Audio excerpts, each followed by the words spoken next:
Like everyone else, you were born into bondage. Born into a prison for your mind. Buckle your seatbelt, Dorothy, because Kansas is going bye-bye. You'll want to remember this moment as the last time you thought the flat earth was stupid.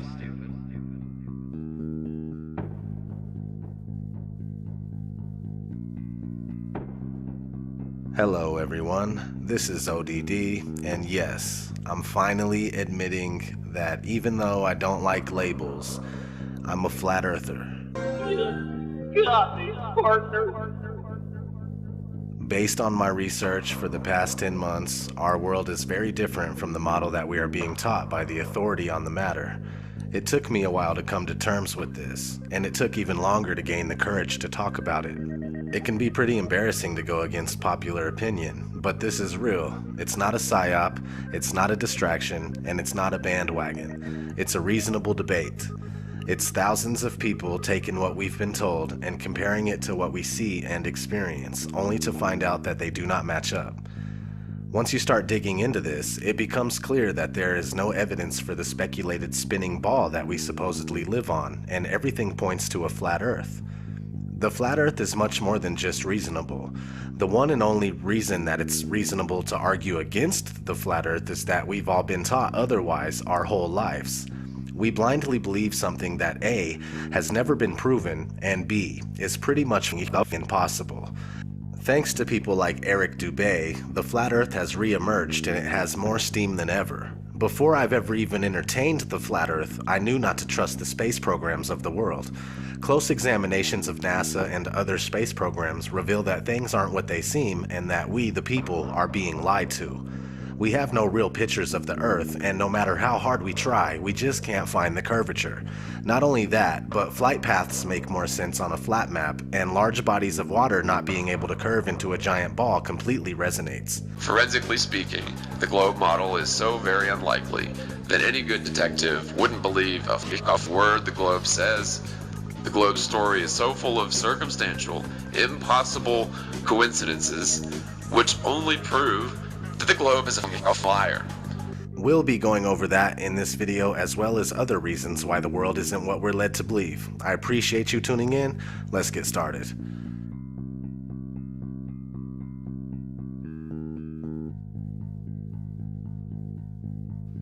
Our daily observations of the Earth are consistent with a flat and stationary surface. Most, if not all, ancient civilizations knew that the Earth was flat. The people of today would say that ancient cultures were ignorant and unaware, yet they accomplished great feats that we still can't accomplish to this day. The truth is that they had real knowledge, and some of us only have an education. But what is an education? Education is when you are told what to think and how to think. Those that are able to remember and regurgitate what they've been told on command are considered well educated. But there is a big difference between being educated and being intelligent. Just because you believe what you've been told doesn't make it true.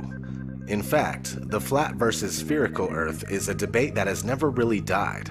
It's been raging for centuries. It was a huge argument as recently as the early and mid-1900s, but with programs like NASA, founded in 1958, the latter half of the 20th century was a win for the spherical Earth. It wasn't a question for the average person anymore. Though at the time the shape of the Earth was still up to be proven, NASA claims that they went to the moon and captured a shot of the spherical Earth as if they always knew it was indeed spherical. Those of you who think this technical difficulty was planned and think I'm scamming you, go do it for yourself. Because you're going to find the exact same thing. I got nothing to hide here. This is live on the air, okay? I'm going to zoom in on the Earth in Photoshop. Can you see the Earth? To image, adjust, levels, and I'm going to bring the levels over here. And I'm going to bring the levels up. Uh-oh. What is that? Why is there a square box around the Earth allegedly taken from the scientists on the moon in Apollo 17? And people wonder why I don't trust NASA. That's why I don't trust NASA. I mean, they're always out there saying, you know, Rob, everybody's trying to show you stuff from space and you keep rejecting it. This is why I reject it. These guys are liars. you know?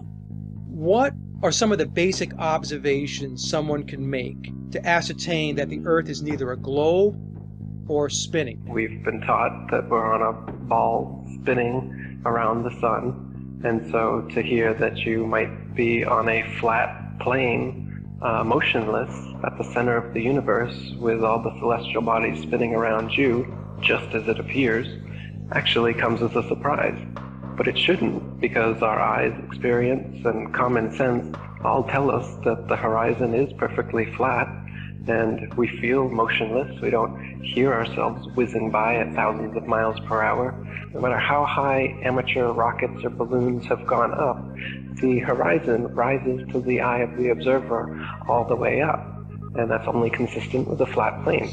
Their theory just gets more and more wild as time has gone on. And so yeah, it began with the spinning Earth going 1,000 miles per hour, which is then circling around the sun at 67,000 miles per hour, which then they decided the sun wasn't a heliocentric model, but more of an acentric model, where they don't know where the center is, and we're just exploding out of a big bang.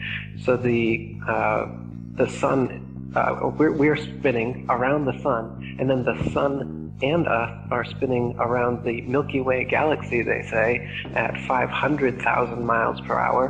And then the entire Milky Way galaxy, they say, is shooting off from the Big Bang at 670 million miles per hour, almost the speed of light. So there's at least 4 rip-raging, contradictory motions supposedly going at all times, yet you don't experience any of it, nor can you measure any of it using the stars. The flat motionless Earth, not only is it the greatest conspiracy of all, it's also the easiest to prove. I mean, it just is flat and motionless, just as it appears. Look into it more and more, make it a thing to try and debunk it, if you will. You know, even if you want to do it that way. Negative reinforcement works too. Try as you will, you're only going to find proofs for the flat motionless Earth. You're not going to confirm that you're on a spinning ball.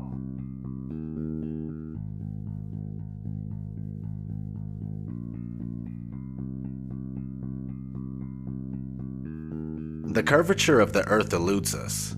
Either the Earth is much larger in circumference than we are told, or the curve just doesn't exist. People assume that there is a curve, but it's never really been proven beyond a reasonable doubt. Cameras with fisheye lenses, Hollywood movies, and NASA CGI are the closest we get to seeing curvature. The deception and the lies are just so pervasive, and they're just so deep that I swear it gives me a headache. The surface of water is always level. This is just natural physics. We know this, that water, if unobstructed and uncontained, will flow outwards, finding the easiest course to maintain its own level, right?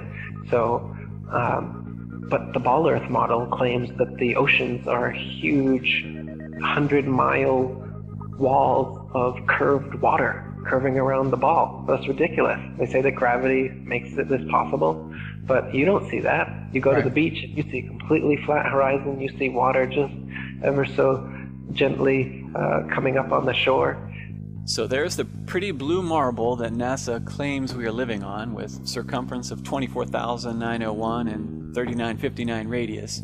So to find the curvature, you take 8 inches times your distance squared. That's 8 inches times your distance squared, and if you don't square the distance, you end up with this, and this is not what NASA has shown us. They have given us a beautiful blue marble that we love.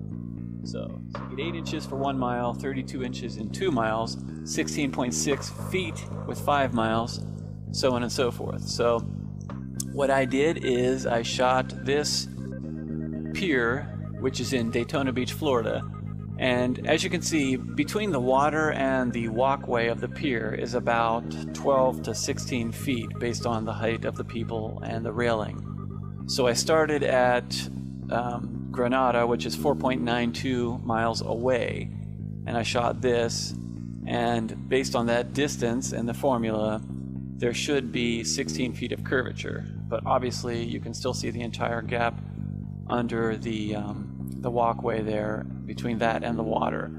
So in addition to that, behind that pier is actually a lighthouse, which you can see right above the pier. You can see the light. That is 16 miles away from my location. And I shot that lighthouse. Now that lighthouse is 175 feet tall, and the curvature from 16 miles away should be 170 feet. You can clearly see about the entire lighthouse beyond that pier. So like I said, there should be 170 feet of curvature, but there's none. And those hotels there are even further. Those are in New Smyrna, which is 20 miles. If NASA is right, and there is, we do live on a ball, they're going to have to make up that curvature. If it's not in the 20 miles I'm shooting, well then that means it's got to be made up further on down the line. So you can't have it both ways. You can't say we live on this ball and then say, oh, you can't detect the curvature. Well, you got to detect it somewhere, because if it's not dropping here, it's going to have to drop even more down the lines in order to make that circle, that ball they say we live on. And it's pretty round. That blue marble they give us is perfectly round.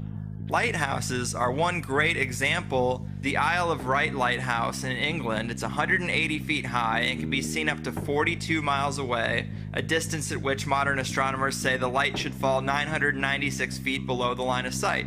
Why can you still see it? Another one worth mentioning that people be familiar with is the Statue of Liberty. It stands 326 feet above sea level, and on a clear day can be seen as far as 60 miles away. Now, if the Earth was a globe at the dimensions that they give us, that would put Lady Liberty at an impossible 2,074 feet below the horizon.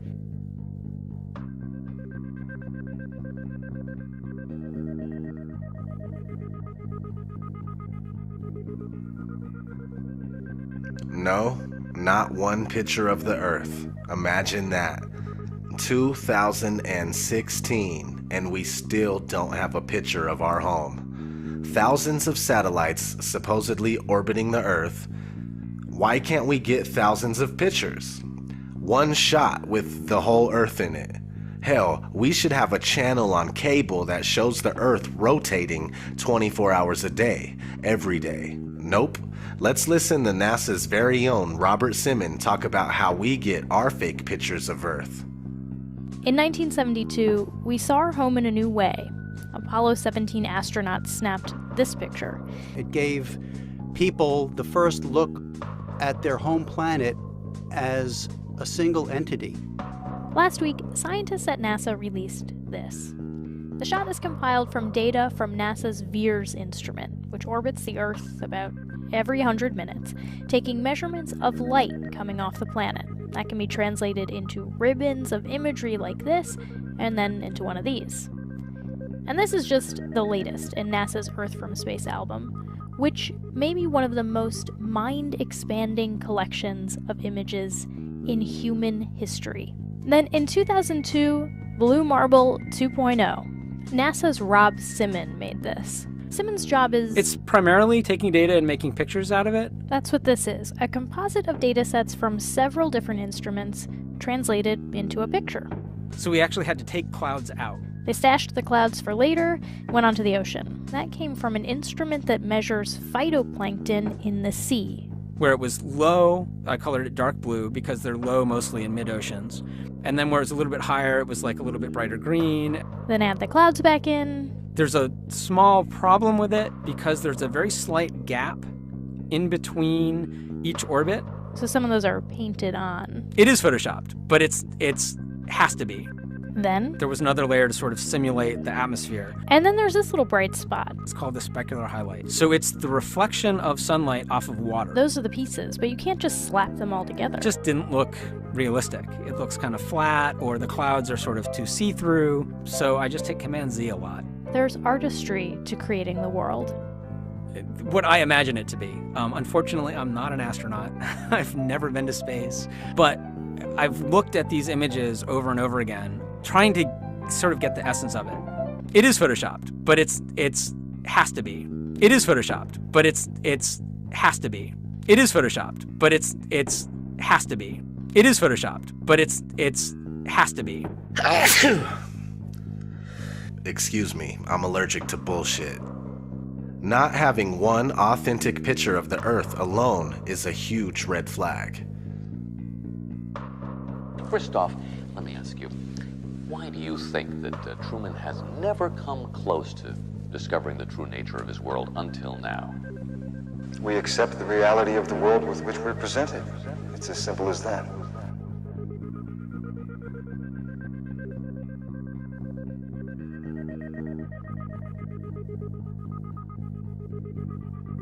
The flat Earth model is a working model. It's by no means definitive due to the nature of this massive cover-up. For the past 500 years, we've been completely buying into the Copernicus heliocentric model, but what we do know about the flat Earth is based on the azimuthal equidistant map that seems to be working out. This map goes as far back as the year 1000 and possibly earlier, now used as an official map by the U.S. Geological Survey and also as the official logo for the United Nations. Is this our real home being hidden from us in plain sight? I think it is. The first thing a lot of people say is, where's the edge? Well, look at this map where Antarctica is a 360-degree ice barrier that holds the water in. These ice walls are real, and they stand 150 feet above the surface of the water. Then you need to understand that there is no independent access to Antarctica. Average people can only go there on a guided tour. It has no towns, no cities, and no permanent residences. What's past the 150-foot ice wall is anyone's guess. How far the ice extends, how it terminates, and what exists beyond it. The Antarctic Treaty, signed in 1959 by 12 nations and more later on, states that Antarctica is for peaceful purposes only. No military activities, just scientific research and government exploration. Expeditions by any party must be discussed in advance. It's the longest and most successful treaty between nations.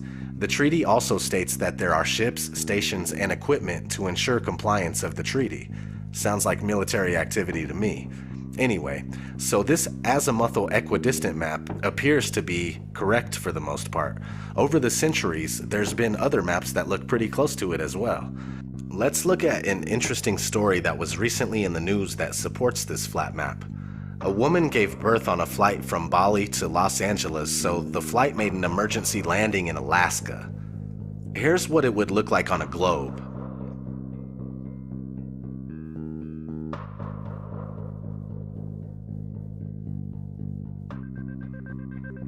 Now, here's what it would look like on a flat Earth.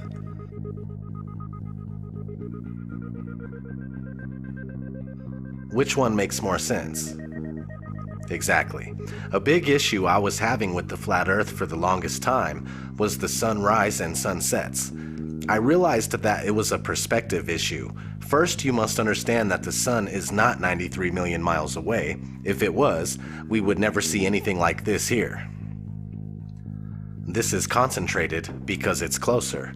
It's much more probable that the sun is only a few thousand miles away and that it's the same size as the moon. Once you comprehend this, all of the sudden, solar eclipses make sense. Holy fucking shit! Something that makes sense! Okay, so the sun is close, which gives it the ability to spotlight the area that it's over, and when it leaves your view, due to perspective, it takes the light with it.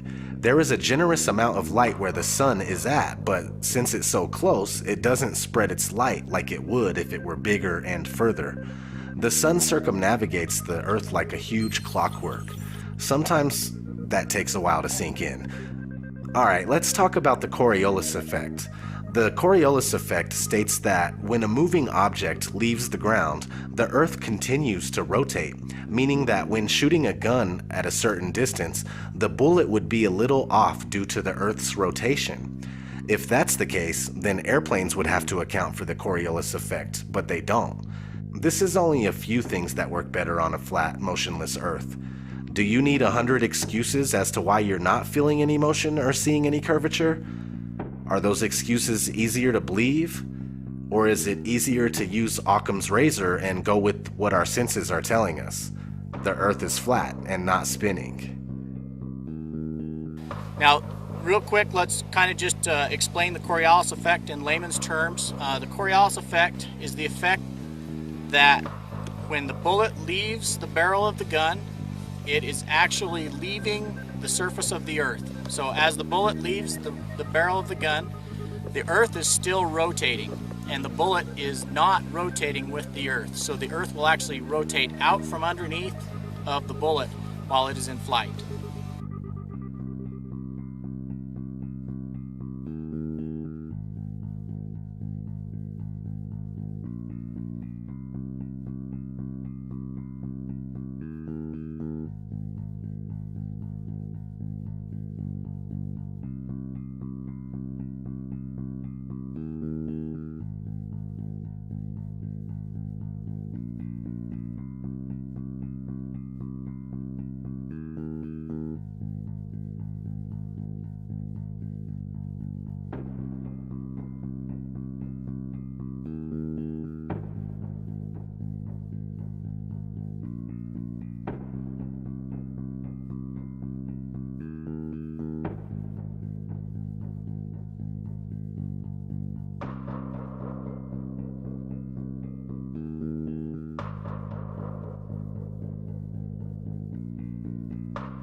This one is a touchy subject.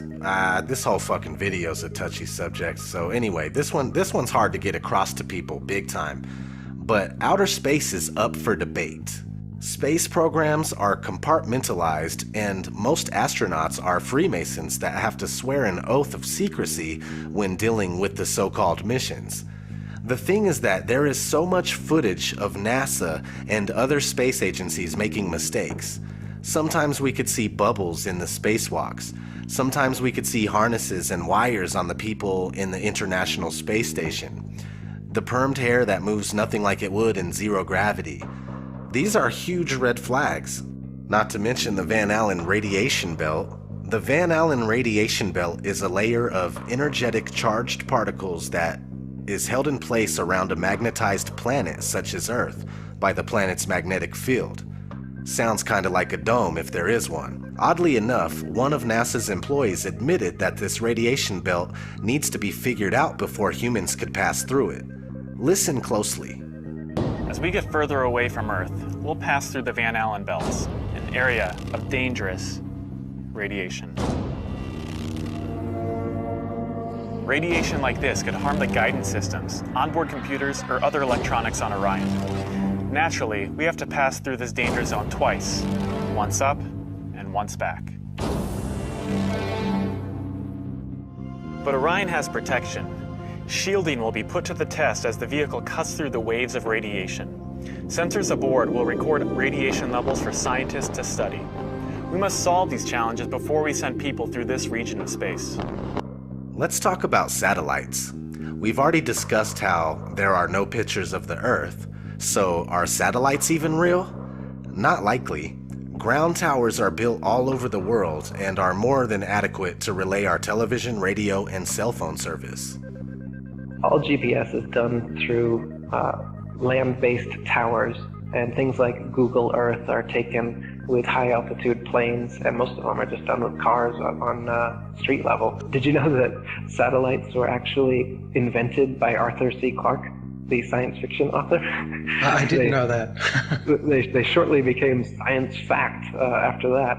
The geostationary satellite, look it up. It was created by a science fiction author.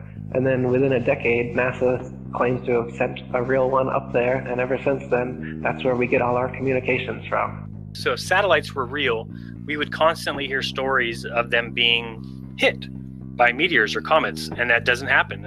No one's ever lost their direct TV feed during the Perseids meteor shower because one of the meteors knocked out one of the satellites. Doesn't happen, it's never happened, and it won't happen. And that to me tells me there is no satellites. You would constantly be worried about them, and you would constantly hear about them having something happen, and it's so rare that you hear that.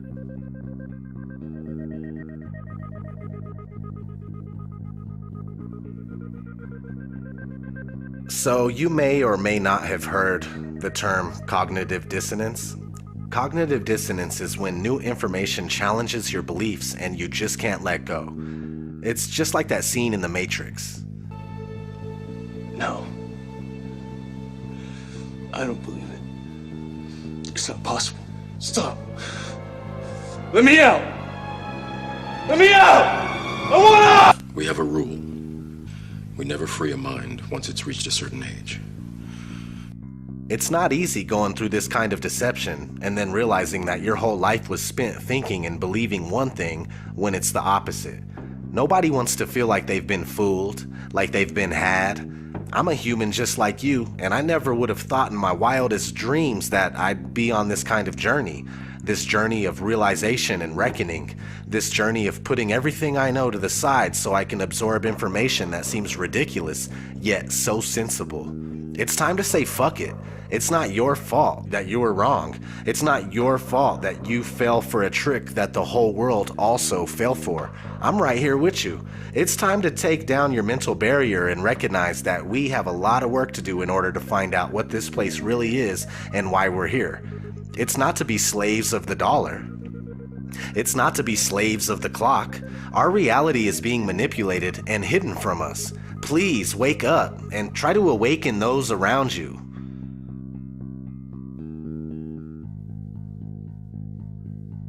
So how did this happen? Okay, let's start in the classroom. The first time anybody enters a school classroom, they are introduced to the globe model of the Earth. This three-dimensional scale model of the Earth that has never been proven was invented in the 1400s. Fast forward to 1927, a big-budget movie company called Universal Pictures came out with its movie intro, and guess what? The spinning ball Earth still hasn't been proven. This is 30 years before NASA was founded. Over the years, Universal kept coming out with similar logo intros, and to this day, we see the spinning ball Earth before many of the movies that we watch. Besides, there are countless movies about outer space that use the same model. We have been indoctrinated, and it's as simple as that. For the spherical Earth to remain unproven after this long is a wake-up call to everybody that lives here. We need to shed this programming right here, right now, and find out what the fuck is going on. No more embracing this sick illusion that was created by psychopaths. I'm going to keep searching for answers and trying to make something happen. All I want to know is, who's coming with me?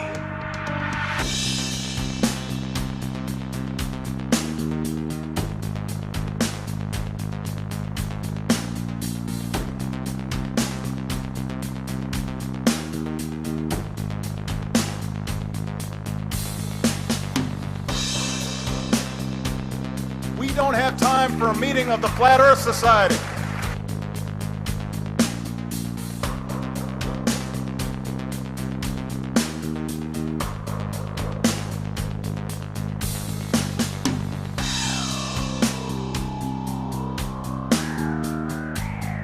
I'd like to be an explorer, like the Great Magellan. Oh, you're too late. There's really nothing left to explore.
Right before your surgery, I asked if you had packed your cell phone, and you said, which one?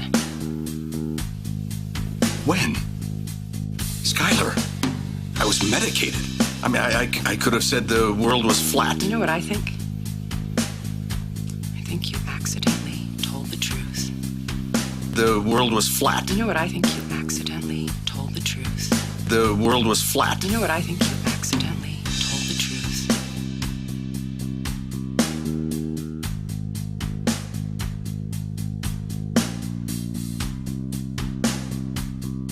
really the evidence shows me that it's flat and stationary. There is much more evidence based on just pure analysis that it's flat and stationary.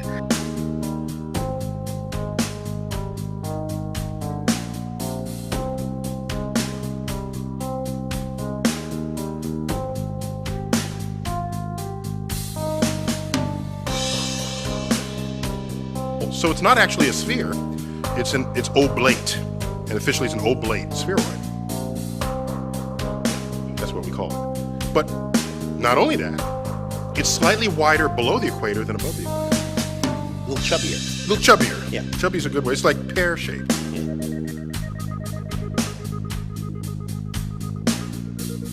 Really, we're in big trouble as far as lack of critical thinking and lack of free thinking. We really are in big trouble. We need to step it up as far as the awakening goes. You really need to put your thinking cap on, and you really need to start to look at these things and look at them with a critical eye and with a critical mind.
So where is the edge?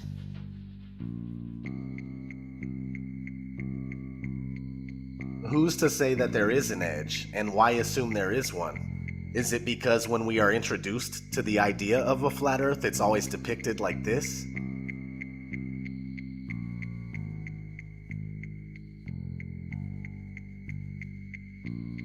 In the currently most accepted model, Antarctica is not a continent, but a 360-degree landmass made up of ice that holds the oceans within.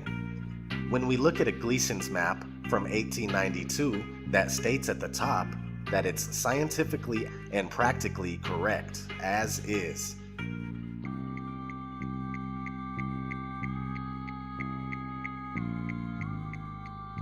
We see this Antarctic ice rim. The Gleason's map is basically an azimuthal equidistant projection, which can be traced back to the year 1000. The AE map is also an official map of the United States Geological Survey, the USGS, and the official logo for the United Nations. The oldest known globe in the world is from 1492. This is something you need to keep in mind because many people argue that the azimuthal equidistant map is just a flattened out version of the globe, when in fact the globe is just a rounded version of this true world flat map. If the flat map came first and it has the ability to convert into a globe without any problems whatsoever, then that should tell you a little bit about how this globe deception was achieved. Now, back to if there is an edge or not. There is no proof that there is an edge past the Antarctic ice wall, but it is speculated by many that perhaps the plane that we live on is either extremely expansive or it's possibly endless. In these two scenarios, it would be logically assumed that more land is being hidden from the general public.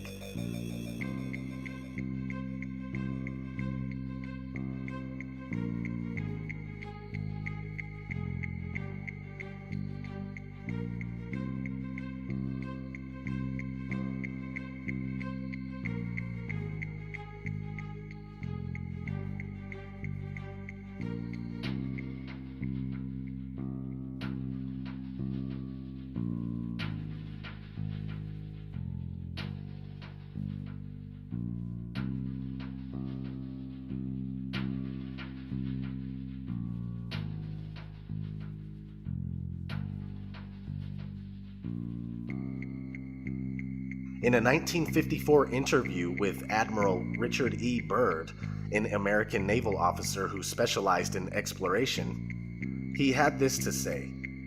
But strangely enough, there is left in the world today an area as big as the United States that's never been seen by a human being. And that's beyond the pole on the other side of the South Pole from Middle America. And I think it's quite astonishing that there should be an area as big as that unexplored. Implying that there is more land past Antarctica. If that uninhabited land was on a globe, it would be in the Indian Ocean.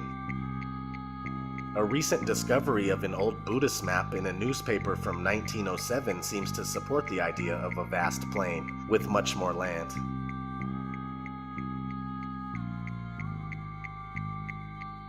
Where does the sun go if the Earth is flat? Well, the sun neither rises nor sets, but travels in a clockwise circuit from east to west, and only appears to rise and set due to perspective. The sun disappears at the vanishing point of human perspective on the horizon where the ground meets the sky, and since the sun is not 93 million miles away, I repeat, not 93 million miles away, but much closer and smaller, the light emanating from the sun only illuminates about half of the flat plane at once as it makes its daily journey.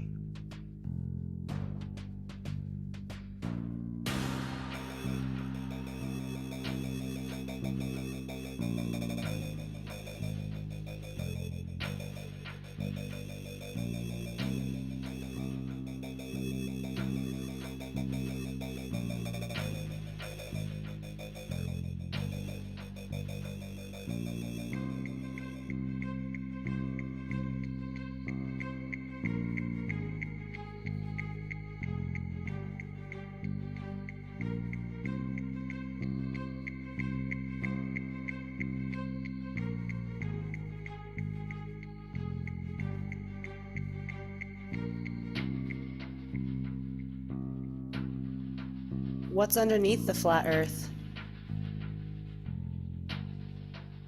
This is obviously an unanswerable question since the assumed edge has never been known to be reached, but many people suppose that whether the Earth is round or flat, that either way, it still must be floating in the middle of outer space. But the idea of outer space goes out the window with the round Earth theory.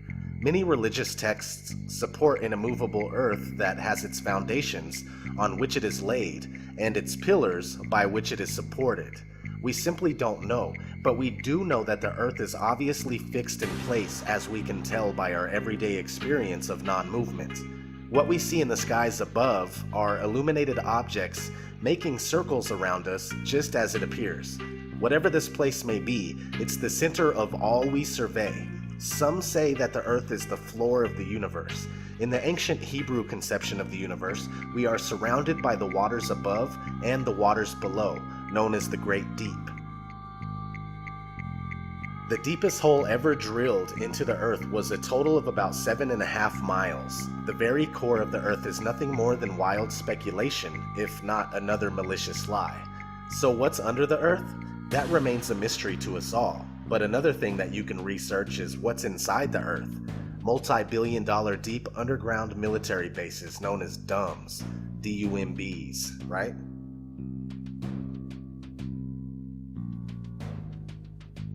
What about ships and boats disappearing over the horizon? This is also due to human perspective. They don't go over the horizon, they go into the horizon, moving beyond the limit of our vision and past the vanishing point. But the ships and boats are easily brought back into view with a pair of binoculars, a telescope, and any camera with a good zoom lens.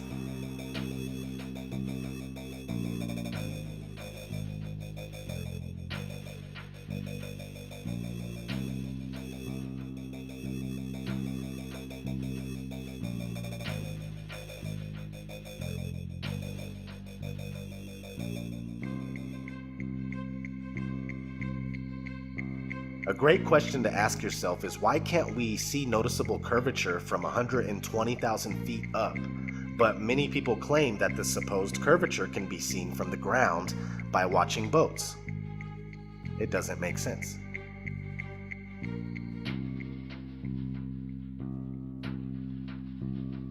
And what about all of the pictures of the Earth? They are all clearly computer-generated images. They claim this picture from Apollo 17 in 1972 is real, and they also claim that the 2015 epic Earth picture is real. But NASA employee Robert Simon gave us a glimpse of how they do it when he shared his experience of creating the Blue Marble 2.0 in 2002. He is now called Mr. Blue Marble. He was interviewed and on record stating, "The last time anyone took a photograph from above low Earth orbit that showed an entire hemisphere, one side of the globe, was in 1972 during Apollo 17. NASA's Earth Observing System, EOS, satellites were designed to give a checkup of Earth's health. By 2002, we finally had enough data to make a snapshot of the entire Earth, so we did." In 2002, Blue Marble 2.0. NASA's Rob Simon made this. Simon's job is... It's primarily taking data and making pictures out of it. That's what this is, a composite of data sets from several different instruments translated into a picture. So we actually had to take clouds out. They stashed the clouds for later, went onto the ocean. That came from an instrument that measures phytoplankton in the sea. Where it was low, I colored it dark blue because they're low mostly in mid-oceans. And then where it's a little bit higher, it was like a little bit brighter green. Then add the clouds back in. There's a small problem with it because there's a very slight gap in between each orbit. So some of those are painted on. It is photoshopped, but it's has to be.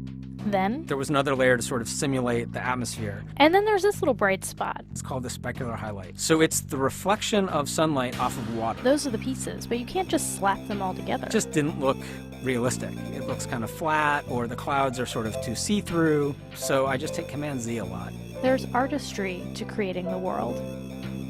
What I imagine it to be. Unfortunately, I'm not an astronaut. I've never been to space. But I've looked at these images over and over again, trying to sort of get the essence of it. It is photoshopped, but it's has to be.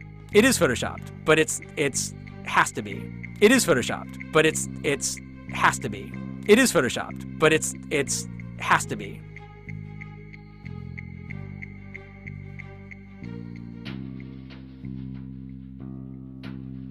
Why are all the other planets round then?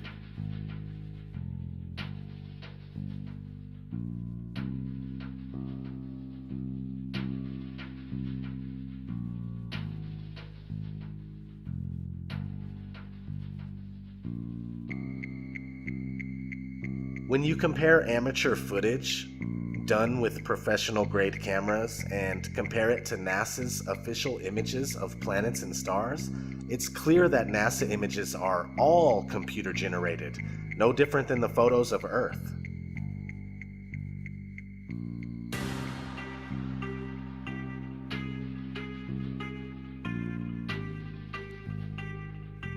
What have become known as planets are round lights that seem to be set over the flat Earth.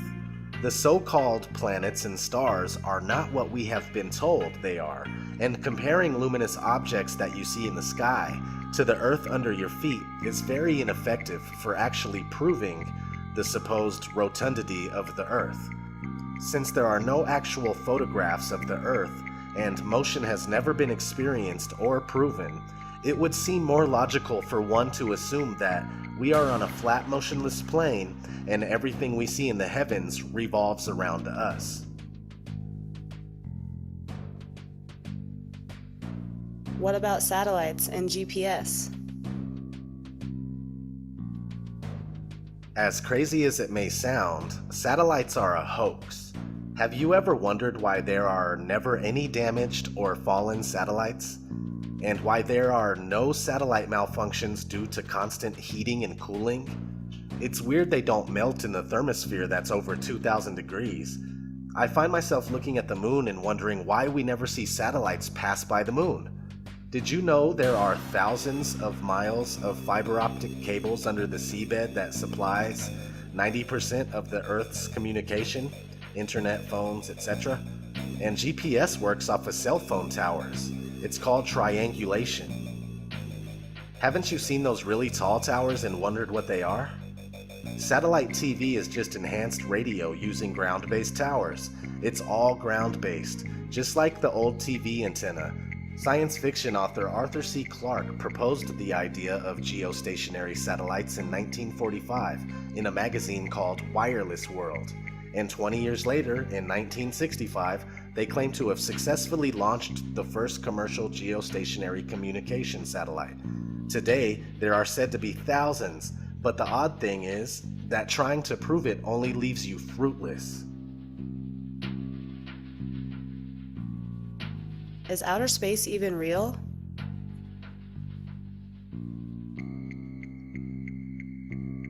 Yes and no.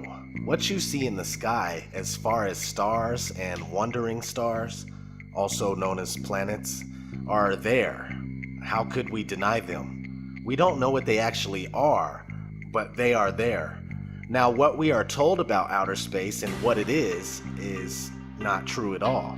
Everything we believe about so-called outer space is due mostly to Hollywood movies and other media, including children's cartoons.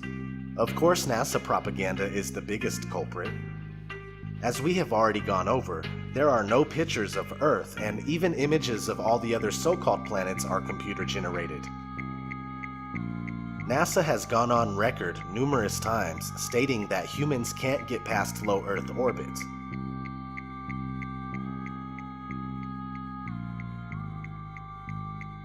NASA's next spacecraft, already being built and tested across America, will do those things and more.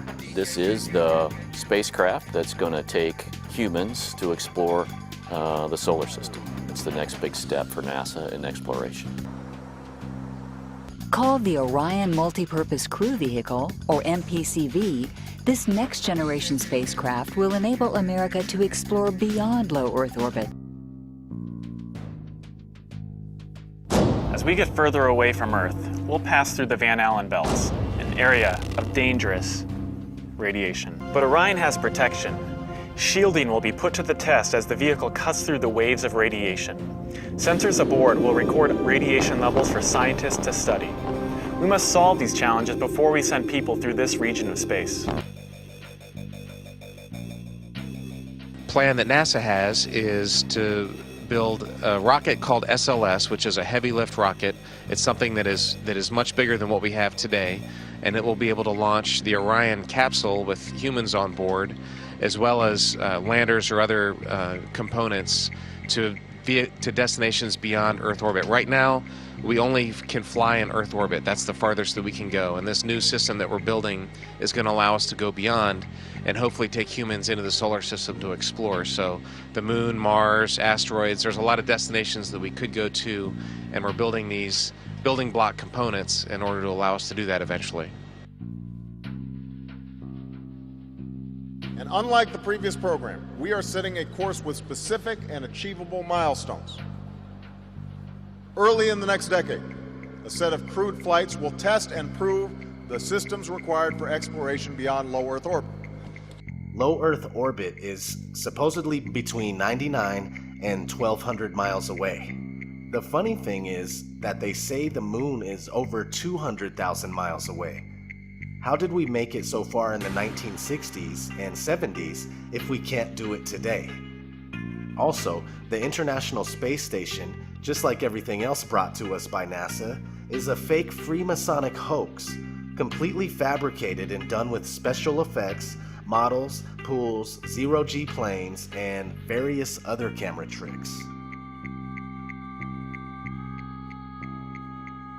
How is circumnavigation possible on a flat Earth?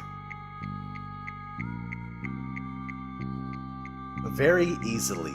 You can travel east and west directions to ultimately end up right back where you started. The face of the Earth looks similar to that of a clock.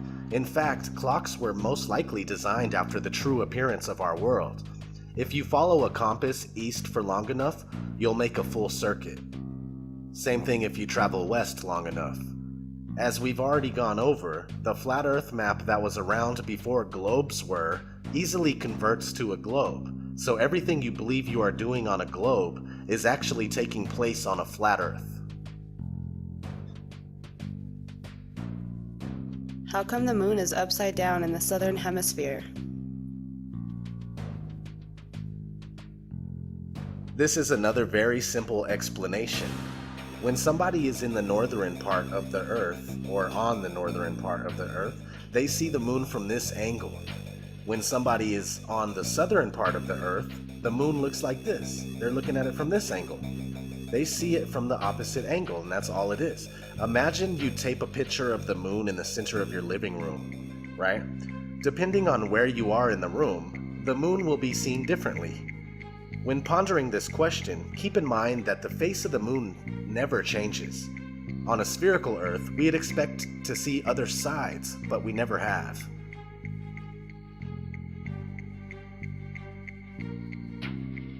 What about the seasons?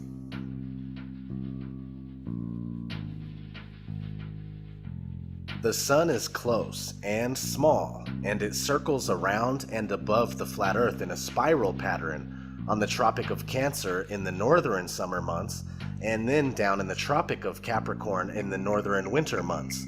So when the sun is further away from the North Pole, right, the center of the flat Earth, it's winter in the north and summer in the south. Since the sun is smaller than we are told and closer, it makes much more sense that we experience seasons in the first place. If the sun was 93 million miles away and had a radius of over 400,000 miles, we would hardly experience temperature fluctuation as we do. What about gravity?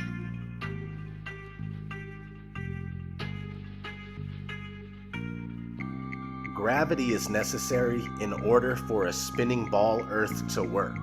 People readily believe that you can't fall off of a spinning ball that's darting through outer space at speeds that you can't even comprehend, yet they will deny how much easier it is to stay on a flat surface that doesn't move. Gravity is a scapegoat for all that cannot be explained, and it has never been proven. The reason why things fall or float is because of density and buoyancy. If something is heavier than air, it falls. If it's lighter than air, it floats. Very straightforward.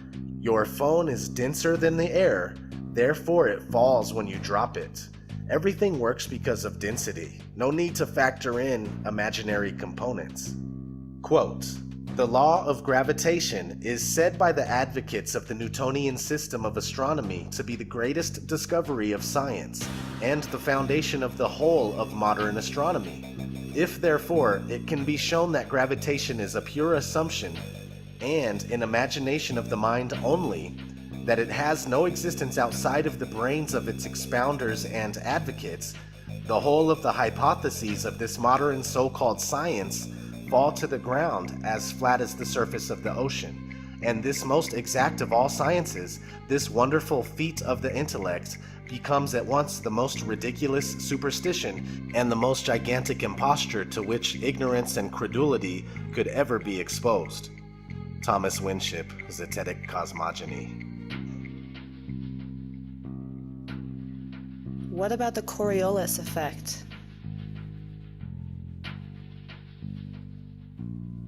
They say that the Coriolis effect is a result of the Earth spinning and is responsible for the deflection of an object moving above the Earth, rightward in the northern hemisphere and leftward in the southern hemisphere. The problem is that things like hurricanes and water in the sink aren't always predictable and have been known to spin both ways in either hemisphere. Also, another contradiction that proves the Coriolis effect false is the fact that no flying machine above the Earth has to account for it.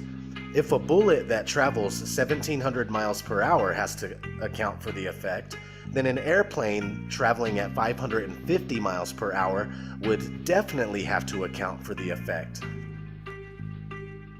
When you look for the answer, you'll find that we are told that since the atmosphere moves with the spin of the Earth, planes aren't affected.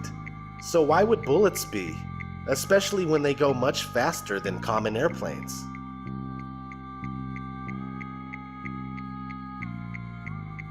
Why can't I see infinitely far?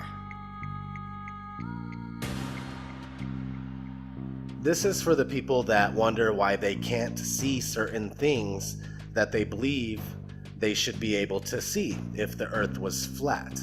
I've been asked on numerous occasions, why can't I see Mount Everest from anywhere on Earth? I've also been asked, why can't I see Spain from the east coast of America? Well, besides dirt, dust, dew, rain, fog, smog, smoke, clouds, mist, haze, snow, etc., your vision is limited by the vanishing point of your perception. Check your weather app on your phone and notice the visibility in your area.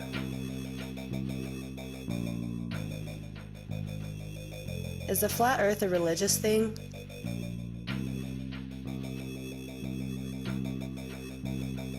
Yes and no. I say this because I myself am not religious.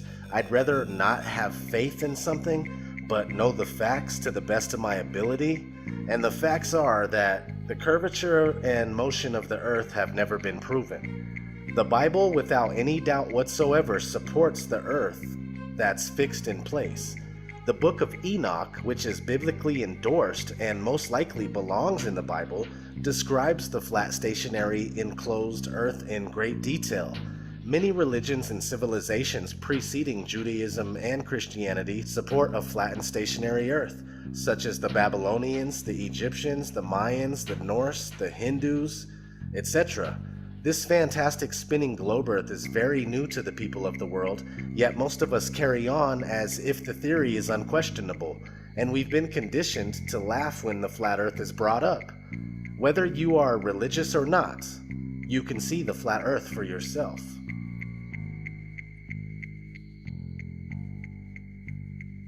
Is the Flat Earth Society behind the resurgence of the flat earth?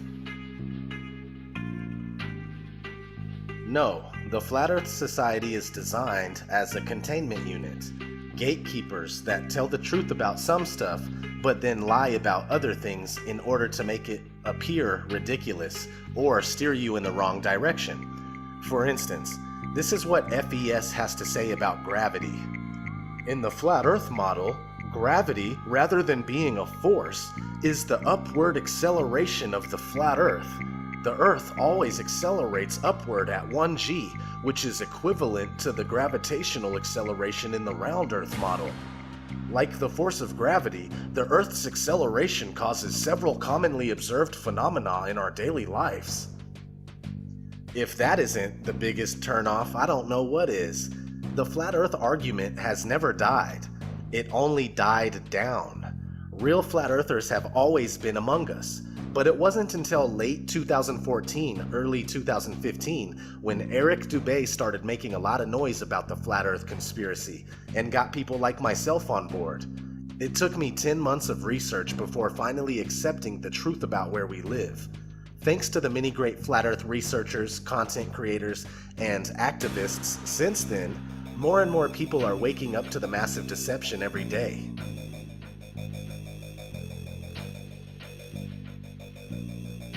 Are all scientists, pilots, and members of the government in on it?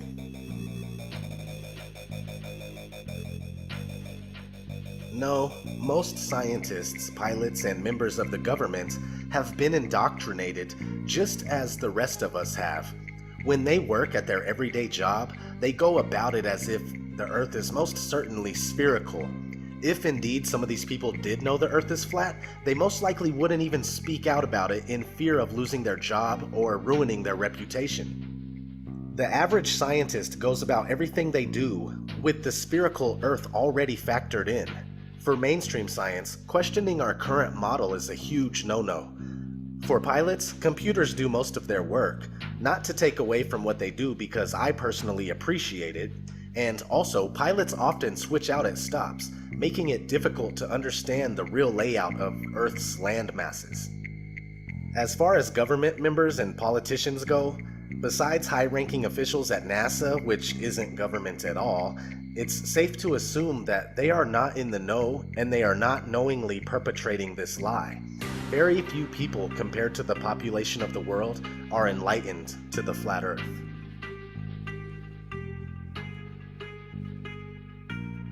NASA isn't the only space agency. Are all others in on it too? The answer is yes. Here's a short clip on what you need to know. The Vector, NASA's official logo. If you've ever looked at NASA's official logo, both their official insignia and their official seal, you'll see that the most prominent object in the seal is a red swooshing object. They call that the chevron or the vector. If you ask NASA's Public Affairs Office, this symbology is featured so heavily in their insignia and seal, they'll give you what really amounts to the standard facile cover story for the unilluminated. They'll tell you that that is a representation of a hypersonic wing design from the 1950s, which was the time the logo was created. Not exactly the case. Someone might want to ask the Russian Federal Space Agency, Roscosmos, that was formed in 1992, why they chose that same logo.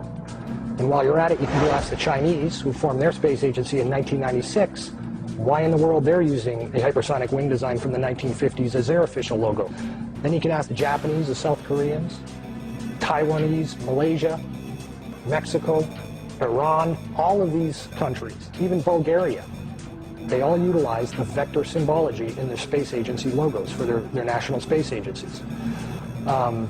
It gets even deeper. You can go look at the individual manned program patches for NASA. The Mercury program, for example, a blatant use of covert symbology. In every logo dealing with the Mercury program, you'll see what looks like a number 7 in their logo. And again, NASA's official story is that they put this number 7 there so that they could pay homage to the original 7 Mercury astronauts. Kind of forgetting the fact that only 6 Mercury astronauts actually flew into space because number 7 never did. Deke Slayton had a heart problem, so he didn't get to go up. So there were only 6 Mercury astronauts, yet there's a 7 in every single logo. That's in the official mission or official program insignia for Mercury, as well as the 6 individual mission patches carry this logo. And it carries on to the Space Shuttle program. If you look at the Apollo logo has a big letter A in it. At least that's what they want you to believe, but it's not. Again, that's just a simple way of explaining away the inclusion of this vector symbology in the logo.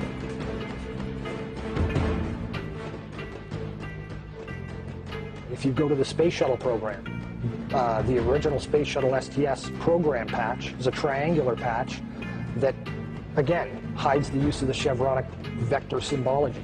And that also goes for many of the STS-specific mission patches. Every single one of the International Space Station expedition patches carry the vector symbology. The Russian Mir space station used the vector symbology. That was their official logo. And you can even go deeper and look at military-industrial complex companies. Look at the logo on a company like Lockheed Martin, 2 vectors. The X-Prize logo, Ames Research Labs, U.S. Space Command. When you get into the military realm, the United States Space Command, their official logo is the vector symbol. And when you look at the military's individual space-specific programs, all of them deal with vector symbology in their official insignias. And the question really becomes, who or what are these people paying homage to? Let's look at NASA's Earthrise. Now let's look at JAXA's Earthrise. Do you believe this is real?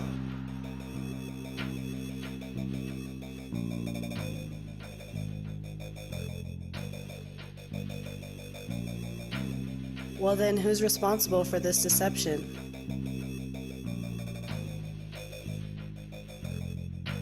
You will find that the Jesuits and the Vatican have been intimately involved in all things space, including owning the earliest telescopes and, to this day, the largest owners of observatories and telescopes in the world. The Society of Jesuits have been actively spreading the heliocentric theory for 500 years, while trying to bury thousands of years of flat Earth cosmology. The Jesuits are rulers of all powers that we are aware of, and have been ruthless in their pursuit of world domination for centuries, no matter who is killed or what has to be done to establish a one-world order out of chaos. They rule over, or are deeply partnered with, people like the Rothschilds and many other international banksters, secret societies, especially the Freemasons, as well as Zionist Jews, and especially Zionist Jews in seats of power. They rule over all the alphabet agencies and government think tanks, including the NSA, CIA, FBI, Mossad, KGB, Roundtable, Committee of 300, Tavistock Institute, Lucius Trust Publishing, Bilderberg Group, and the Council of Foreign Relations, including representative government and legislation like the US Presidency, Congress, and the Supreme Court. The Jesuit order is said to have been established by Jews, again showing that the Jews are behind some of the biggest hoaxes in history, including the Holocaust. Freemasons are also spread out all over the world to further the different agendas that serve this Illuminati elite.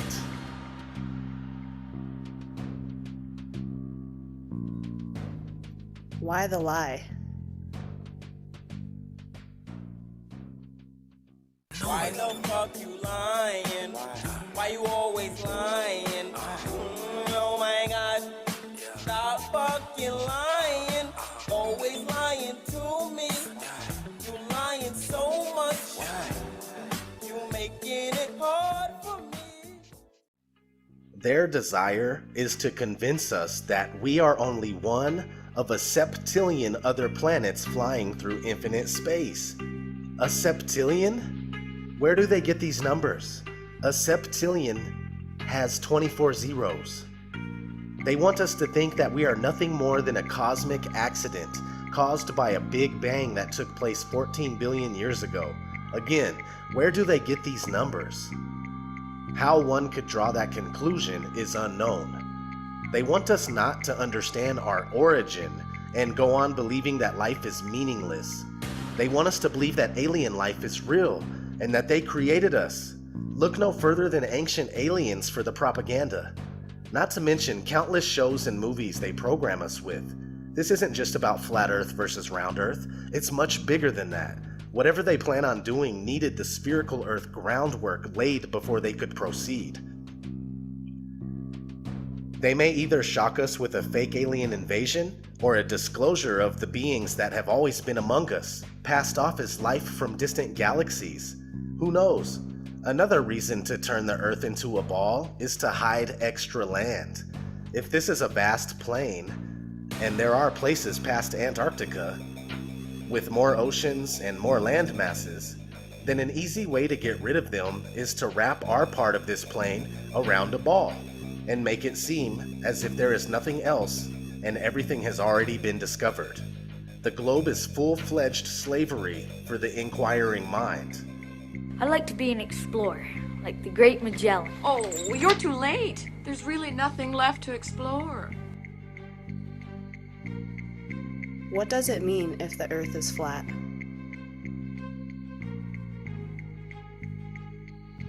It means that the origin of man is deliberately being covered up from us.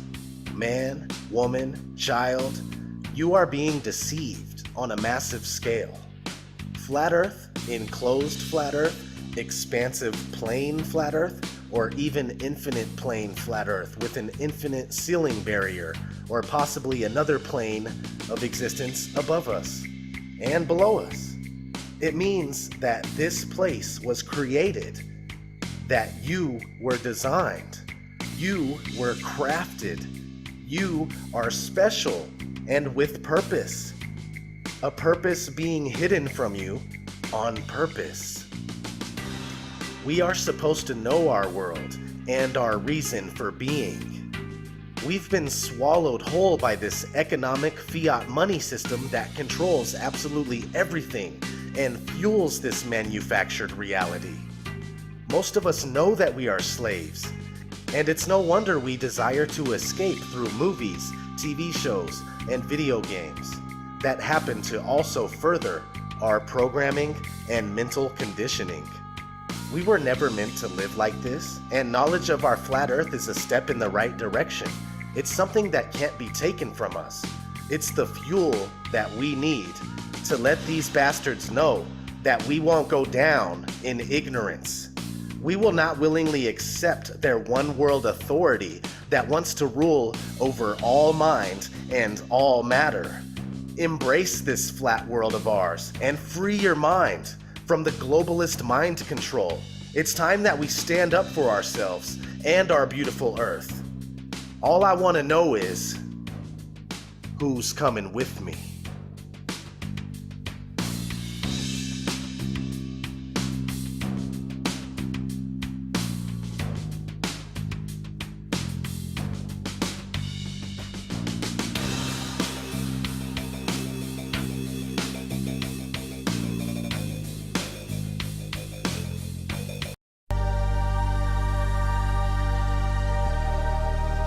ODD TV. All I'm offering is the truth.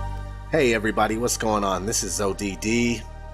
I want to address the insane amount of people that don't seem to understand how fisheye lenses or wide-angle lenses work.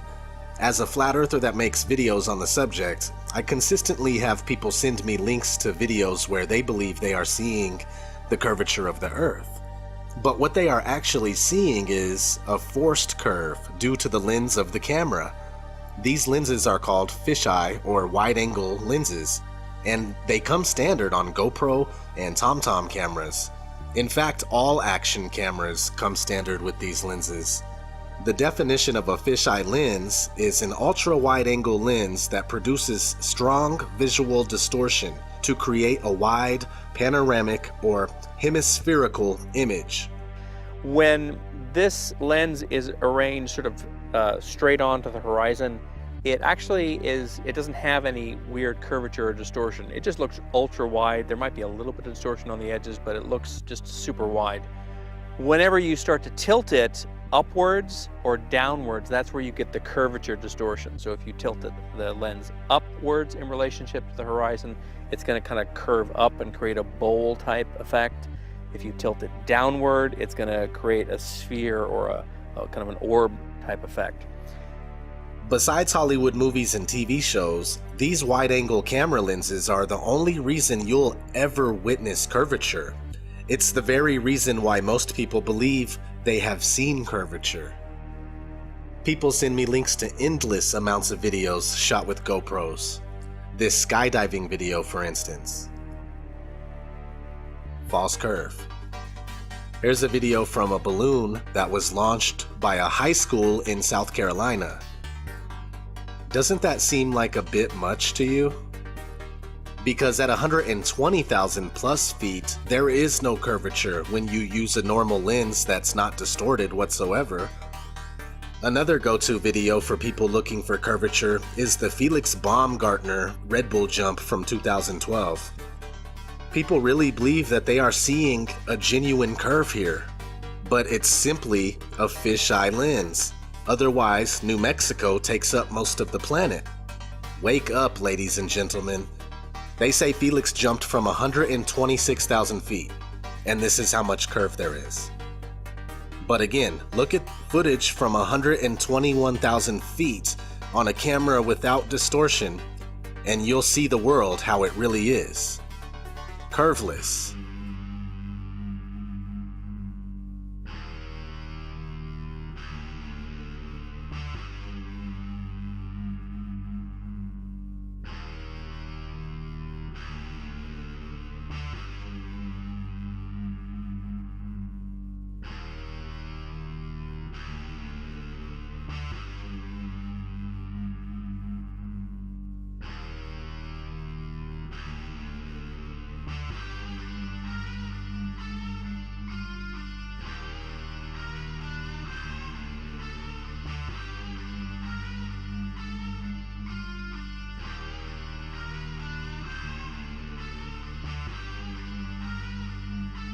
Thanks for watching. Dude, you're fucking retarded. kill yourself and make sure you never reproduce, bro. Okay? As far as the eye can see, the Earth is flat.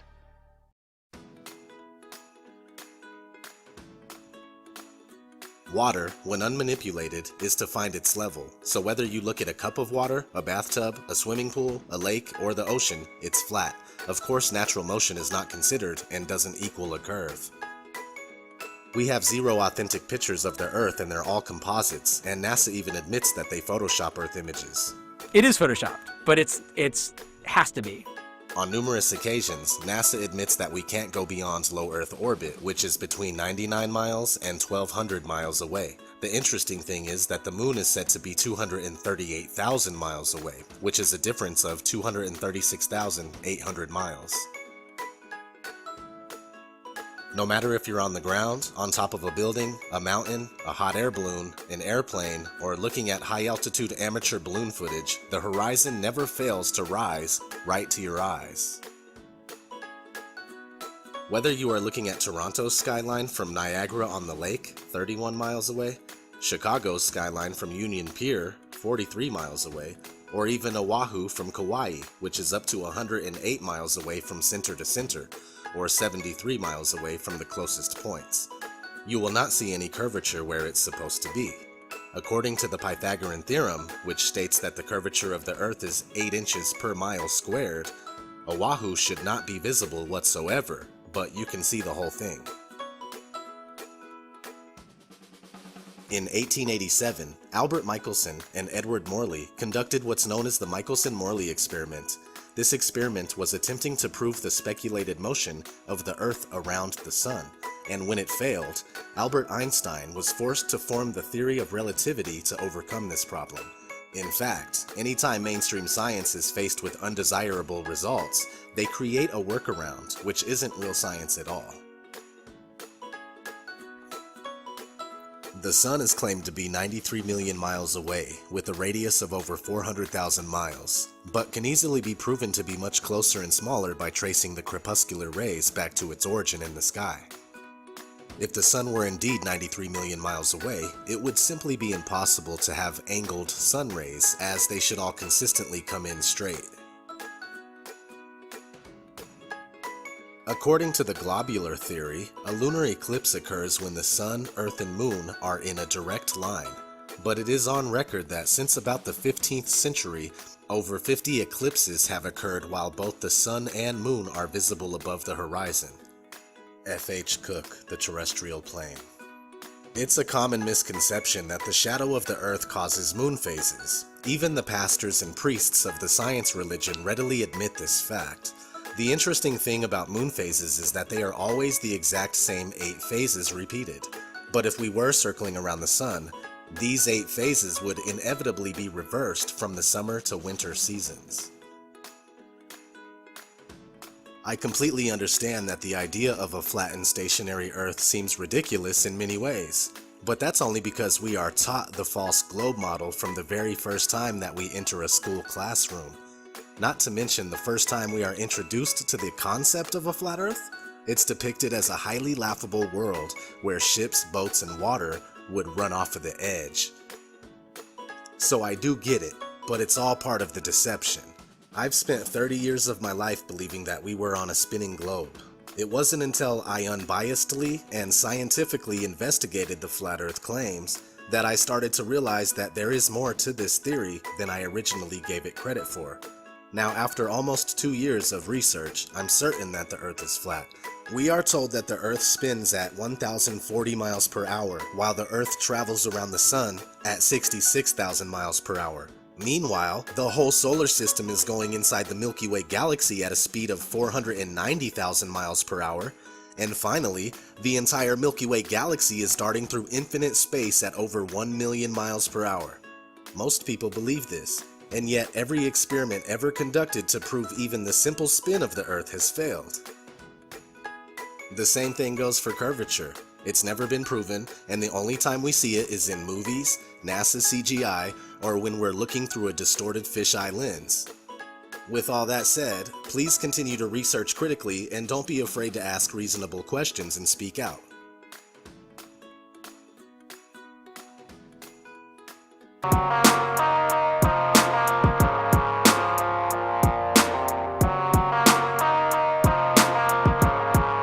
ODD TV.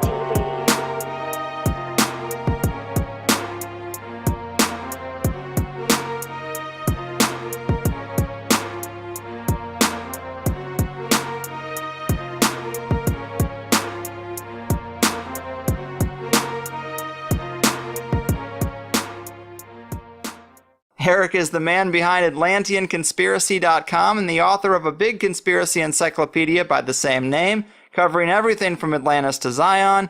He's also more recently finished a book and documentary pair, both entitled The Flat Earth Conspiracy, a guy that has definitely challenged my worldview, and that's not an easy thing these days, so let's dive into it. Eric, my man, welcome to THC. Thanks for having me here. Appreciate it. So happy to have you here, man, and I think a lot of people are going to be challenged with this one, and it is going to be tough to articulate some of these arguments without pictures and diagrams, but what I've seen has raised some serious red flags with a lot of things that we take as a given, everything from the existence of nuclear weapons in the International Space Station to the makeup of the Earth and the entire universe itself. So let's not beat around the bush, man. You know, to challenge the heliocentric model of the solar system is pretty blasphemous in today's world. So how do we start to unravel some of this stuff? What are some of the biggest red flags with our traditional understanding that should start putting those first cracks in the listener's preconceived notions?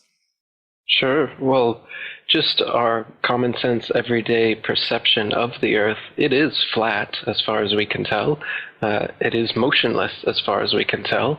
And everything in the sky is revolving around us as far as we can tell.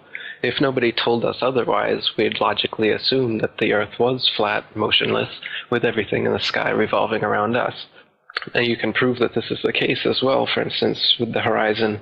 As you rise up, no matter how high you go on the top of Mount Everest, or if you go in a balloon higher and higher, as far as 20 miles up and higher, we've gotten independent balloons have gone up with cameras. The horizon remains flat all the way around and rises to the eye of the camera all the way up. Now, if the Earth were a ball, no matter how big, the horizon is said to be the curvature of the ball. So as you rose up, the horizon would stay where it was, and you'd have to look down if you're in a hot air balloon, down further and further as you rose up, and the horizon would be below you. But in fact, as high as any non-NASA, RASA, or other Freemasonic space agency has ever shown us, as far as any independent camera has ever gone up with an independent rocket or balloon, as far as 20 miles up, totally flat and rises to the eye of the observer. So that's one proof. Of course, you can measure curvature if it actually existed. They say the ball Earth is 25,000 miles in circumference, and using spherical trigonometry, it figures out to 8 inches of curvature per mile squared.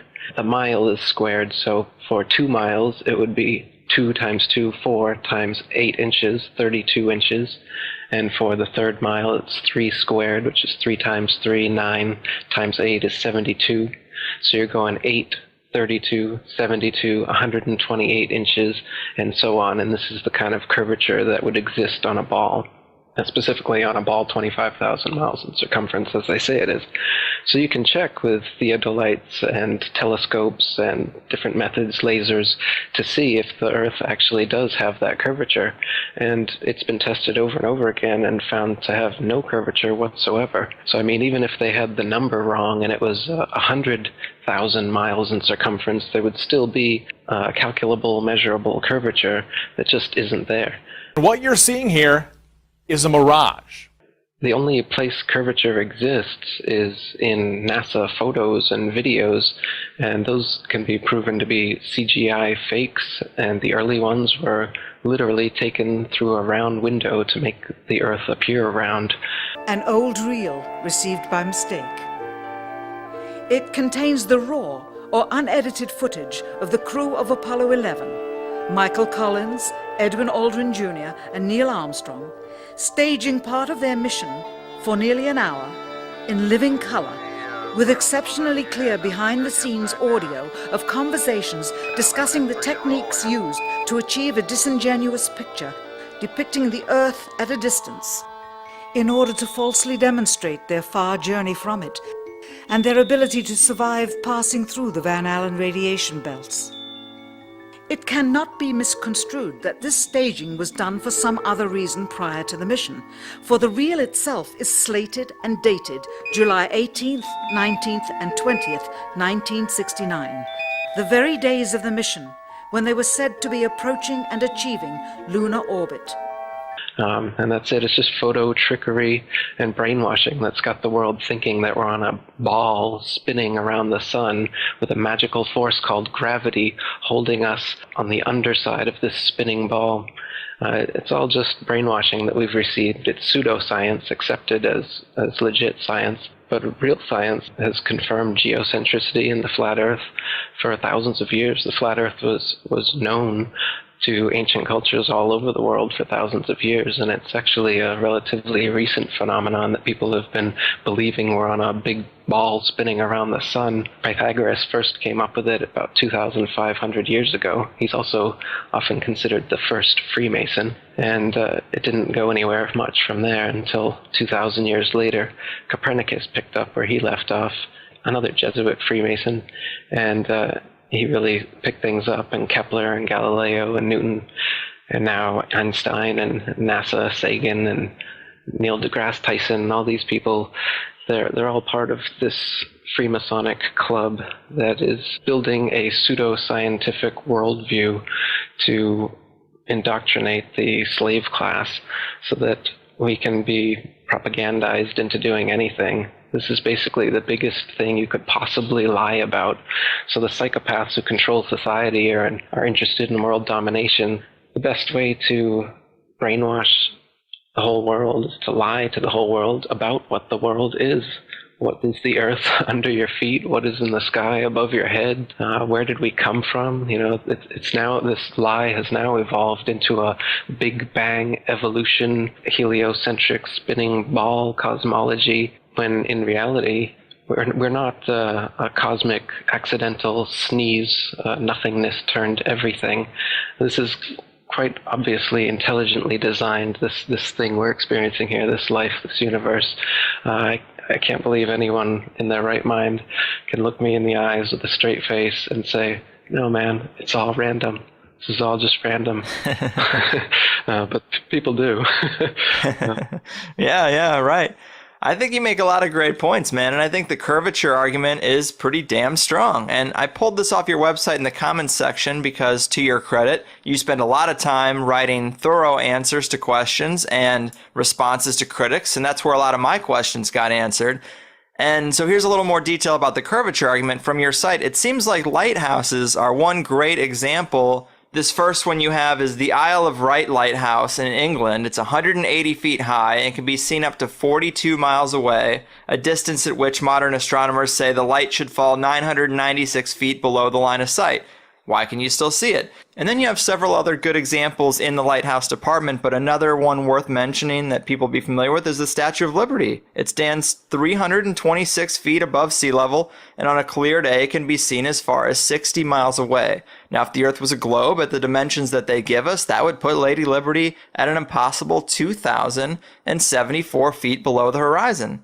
These examples seem hard to rectify unless there's some obvious answer that I'm missing, but I would say this is a pretty compelling thread of evidence, my man.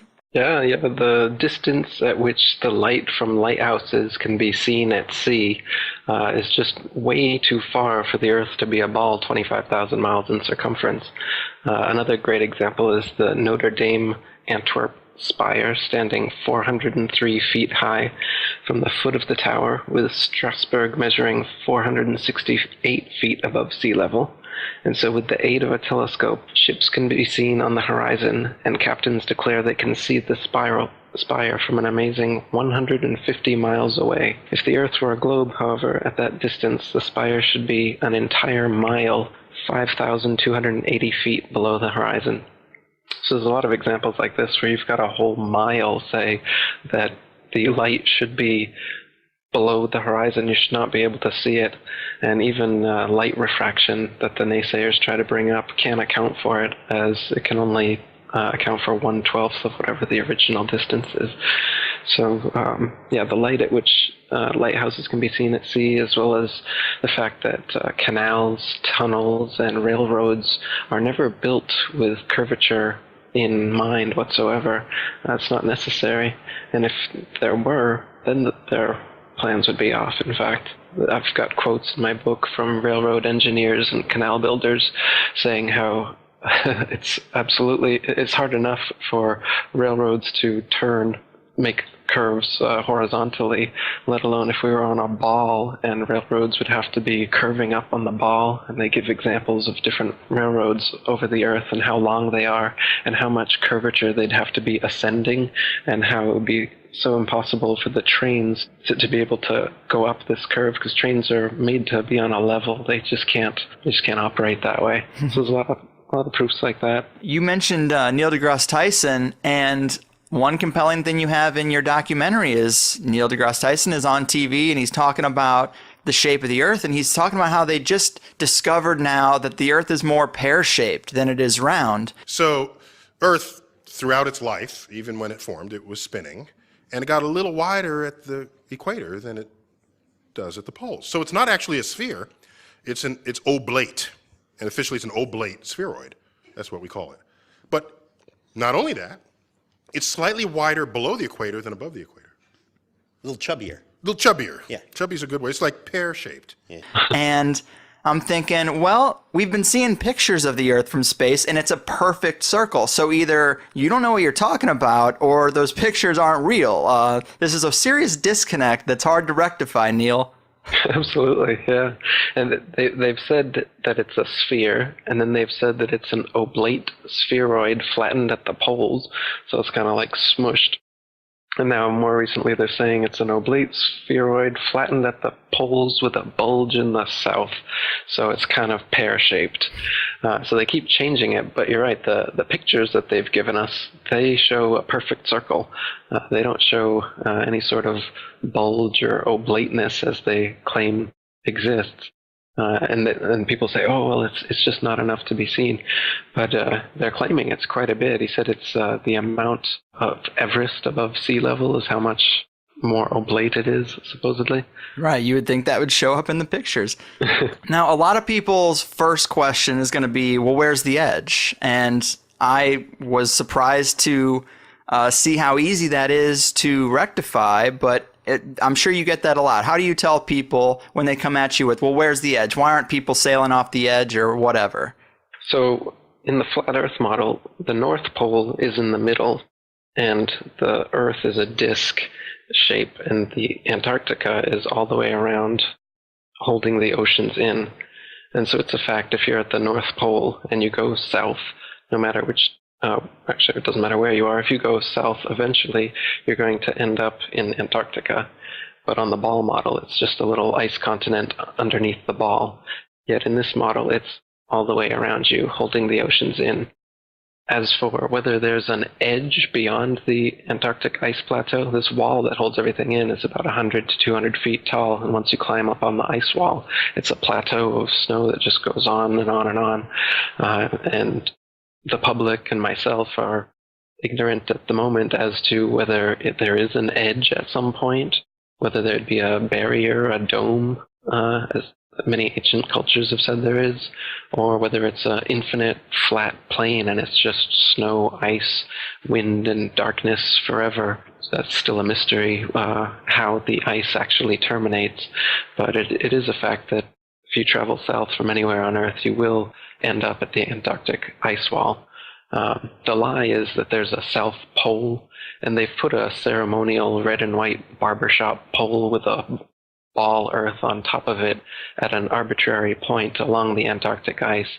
And they even admit that it's not the actual South Pole, and they have this complex model how the North and South Poles on the ball Earth are constantly moving because of the nature of the molten magnetic core of the ball Earth they claim exists.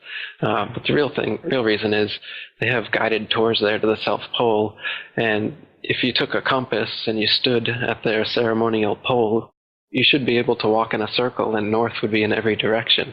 But of course that wouldn't happen, and so they'd have to answer to all these tourists every year as to why the South Pole clearly isn't the South Pole. And they even admit it. You can see on YouTube, and they give their complex answer as to why it's always moving and you can never really find it. Same with the North Pole. In fact, if you watch North Pole documentaries, they always claim they're at the North Pole, but they're only showing a Garmin with 90 degrees north latitude. They never pull out a compass to actually check if they're at the North Pole. They're just on some ice somewhere, could be anywhere on Earth, and then they're like 3 feet, 2 feet, 1 feet, we're at the North Pole. And arriving destination 15 feet, 12, 10, 2. North Pole. Top of the world, guys. Top of the world. We'll get that in a minute, Jake. It's just some random ice, nothingness. So yeah, it's easy to lie about these things. And these no man's lands, the North Pole and the Antarctica, they don't allow us to independently explore them.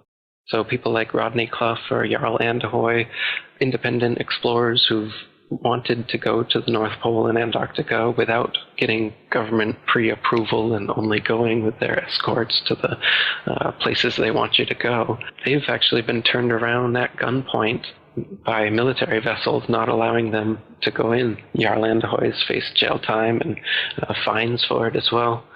So they definitely don't want us exploring what is in the middle of the flat Earth and on the edges. They keep us in the middle. Yeah, I find it really interesting. And the first thing I had thought when I was getting into this is like, well, what about airplanes? People fly from North America to China to Europe, all around the globe, or, the proposed globe. And this is easy to rectify with the model you laid out with the North Pole in the center. When you fly, if you think about the rings on a bullseye, you can fly around it can make it seem like you're going around a ball, but you're really just going around in a circular pattern on a flat plane. And I was like, wow, I never really thought about it like that. And if you look at, well, of course, something we always talk about is hidden in plain sight, symbolisms and corporate logos that they use. And if you look at the UN flag, this is exactly the model you're proposing. And it even has an overlay of like a bullseye pattern that shows you the overlay is exactly how planes would fly around or how ships would navigate around. But it's really odd that the UN flag would take up the exact same composition or damn close to the flat Earth model. Yeah, the UN flag is a flat Earth map. You can look at it. It is not a ball Earth. It's a flat Earth. And the bullseye you're talking about that's over it, if you count the number of holes they've got there in the bullseye, there's exactly 33. So what they've got is a flat Earth divided into 33 sections. And I'm sure you're aware that 33 is a significant occult number, especially among the Freemasons, who are the ones in charge of this whole deception, as I said, from all the way back to Pythagoras, the first Freemason who thought up this ball Earth theory, through Copernicus and Galileo and Newton and right up to today, Neil deGrasse Tyson, etc. So the Freemasons in the UN, the Freemasons in NASA, these are the people who are doing this, and they put their symbology right out there by having the UN flag be a flat Earth divided into 33 sections right in our face. And meanwhile they laugh about the flat Earth. It's got to be the most ridiculed position ever. And you got to think there's a reason for that. Why is the concept of flat Earth or being a flat earther so ridiculed? I have a flat Earth comedy special I made, and you can see Obama saying over and over again the flat Earth, ridiculing them, making jokes about them in his speeches. And I mean, these aren't just off-the-cuff remarks. These are things that are being written into his speeches. So why are they doing this? Why are they making sure that people know that the flat Earth is something to be ridiculed? I agree with you on that. I thought that was pretty hair-raising because typical people have to assume that the model of the Earth is so rock solid that the flat Earth idea is so far past that it isn't even on the radar. It shouldn't even be worth mentioning, considering conventional science. So it is rather odd that that is Obama's go-to. Like, he's talking about how he wants to create progress, and he's like, we can't have every debate. We don't have time for the Flat Earth Society. And everybody cheers like, yeah, we don't need to have that fundamental of a debate. And it just struck me as kind of spooky. If I say that the world is round and someone else says it's flat, that's worth reporting. But you might also want to report on a bunch of scientific evidence that seems to support the notion that the world is round. We don't have time for a meeting of the Flat Earth Society. They must have been founding members of the Flat Earth Society. They would not have believed that the world was round. Yeah, definitely. So you've mentioned these Masons, Copernicus, Kepler, Galileo, Newton, all the way up to Armstrong, Aldrin, and Neil deGrasse Tyson. So, I mean, if they're holding this secret, this would be the biggest secret possible. So are you putting Freemasons at the very top layer of this power pyramid? No. The Freemasons seem to be the foot soldiers who do all the dirty work, but they're definitely part of a grander scheme involving the Vatican and Jesuits and world royalty and other secret societies. So there's definitely a big network. I don't know. I think people like to kind of debate semantics about the tippy top of the capstone of the pyramid, and I don't know that there even is such a thing, or if we would ever get to it from the outside. But I think it's definitely, world royalty, the Vatican, the Freemasons, and the whole secret society network of, Bohemian Grove and Skull and Bones and all these other organizations. They're all interlinked in some ways through the whole corporate, banking, military, industrial structure. The thing's pretty well interwoven. Every country is a tax farm. There's nowhere on earth you can go to get away from paying taxes and obeying government laws, right? So, they make it sound like America and Russia are sworn enemies, or North Korea or Iran or whatever. They're always giving us boogeymen, but the real boogeymen are all the governments and the people who work for governments. They're all mafia organizations in the sense that they couldn't exist and wouldn't exist if it wasn't for the violence and coercion they use to steal tax money from their populations. Whether it's a democracy, socialism, communism, fascism, every ism involves taxation, forced stealing money from the population to fund the bureaucracy that continues stealing money and writing laws and imprisoning the population, and then making more money off of imprisoning the population, as they do in America with the private prisons, and profiting off the inmates' labor and whatnot. So they've got a big profit margin going here for this scheme, and it's really well interconnected. And to debate about the tippy top all the time, as many conspiracists like to do, I think it's more important to just see that this is a huge network, and it encapsulates literally everything that the conspiracy encyclopedia, has. Yeah. Great points, man. I don't think anyone would disagree with that here. You talked about Antarctica, of course, being, and people going there and getting turned away at gunpoint. But what about, say, the early explorers? Do we get any indication that the composition is the way you've described from the early explorers who tried to get down there or tried to sail around Antarctica or anything like that? Yeah, the early sailors that went to the Antarctic, like James Clark and Captain Cook, they spent years trying to find an inlet into the Antarctic ice. On the Ball model, it's supposed to be only about 12,000 miles around the Antarctic ice continent, but on the flat Earth map, it would be much bigger than that. And in reality, when you sail around it, as I said, it takes 3 or 4 years, and they weren't going in a straight line, but they were chartering 50 or 60,000 miles around as they were trying to find an inlet into the ice wall, never able to find one. Yeah, and you also have, and this is another quote that I pulled off your site, a guy named William Carpenter. He says, Yes, but we can circumnavigate the South easily enough, is often said by those who don't know. The British ship Challenger recently completed the circuit of the southern region indirectly, to be sure, but she was 3 years about it and traversed nearly 69,000 miles, a stretch long enough to have taken her 6 times around the globular hypothesis, which is interesting because you can then visualize someone trying to get around this island they have in their head, this big island of ice, this big continent of ice, this idea they have in their head, and they're trying to get around it by just going the same direction.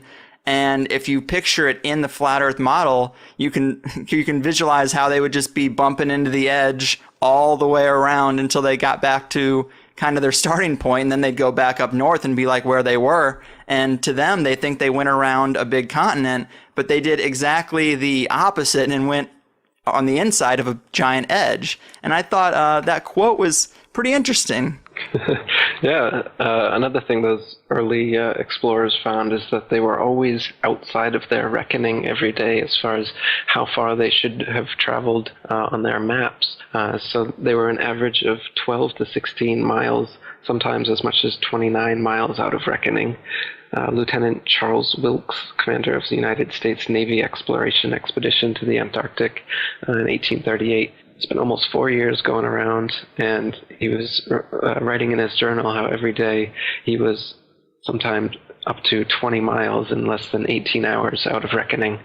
And so they always have to chalk it up to water currents or some sort of thing like this, but they're consistently out of their reckoning because the flat Earth, of course, is much bigger in the southern so-called hemisphere than the ball Earth would be.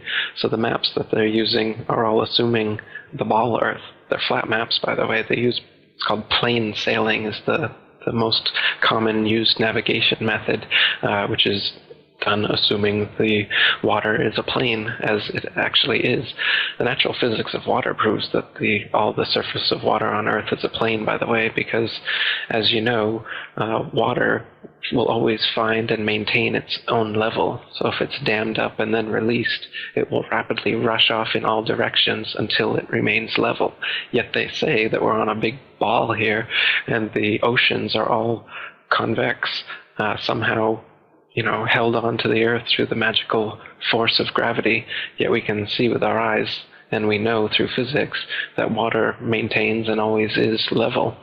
Yeah, that's a compelling point. And you did bring up earlier that the horizon always looks flat, and I think most people would say, well, that's a perspective issue. That would be the argument, the typical argument. But if you haven't seen it, people should look at it. That you're right about the idea that there's people who have attached cameras to balloons, just independent people who've attached a high-def camera to a balloon, sent it up as high as they possibly could just to get that footage, because it is interesting to do.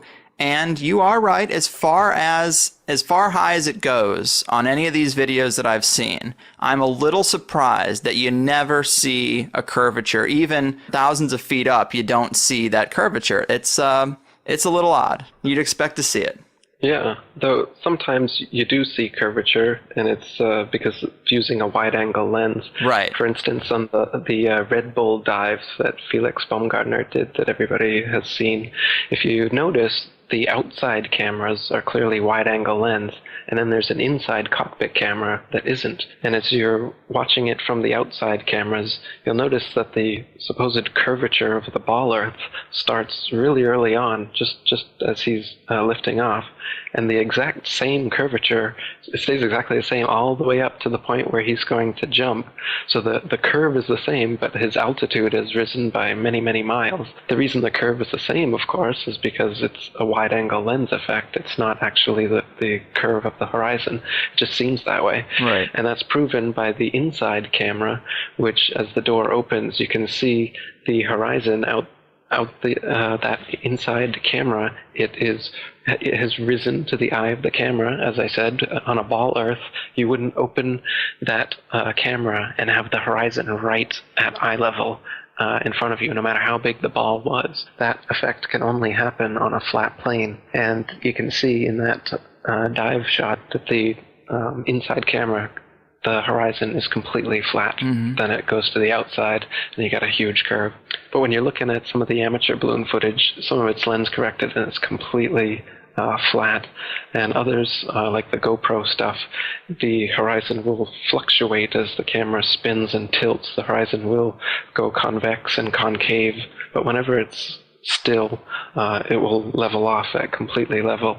And you can see that the convex and concave the images are just a lens effect. It's obviously not the horizon shifting every 2 seconds as the camera jumps. And when it's still, you can see all the way up, totally flat.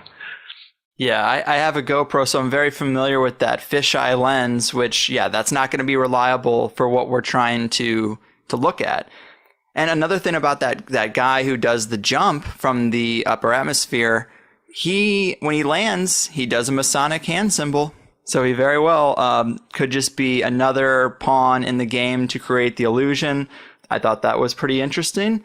Let's see. Another big issue that people are going to have is we're told we have tens of thousands of satellites orbiting the Earth for GPS systems, cell phones, military radar, navigational equipment. How do we rectify that? Yeah.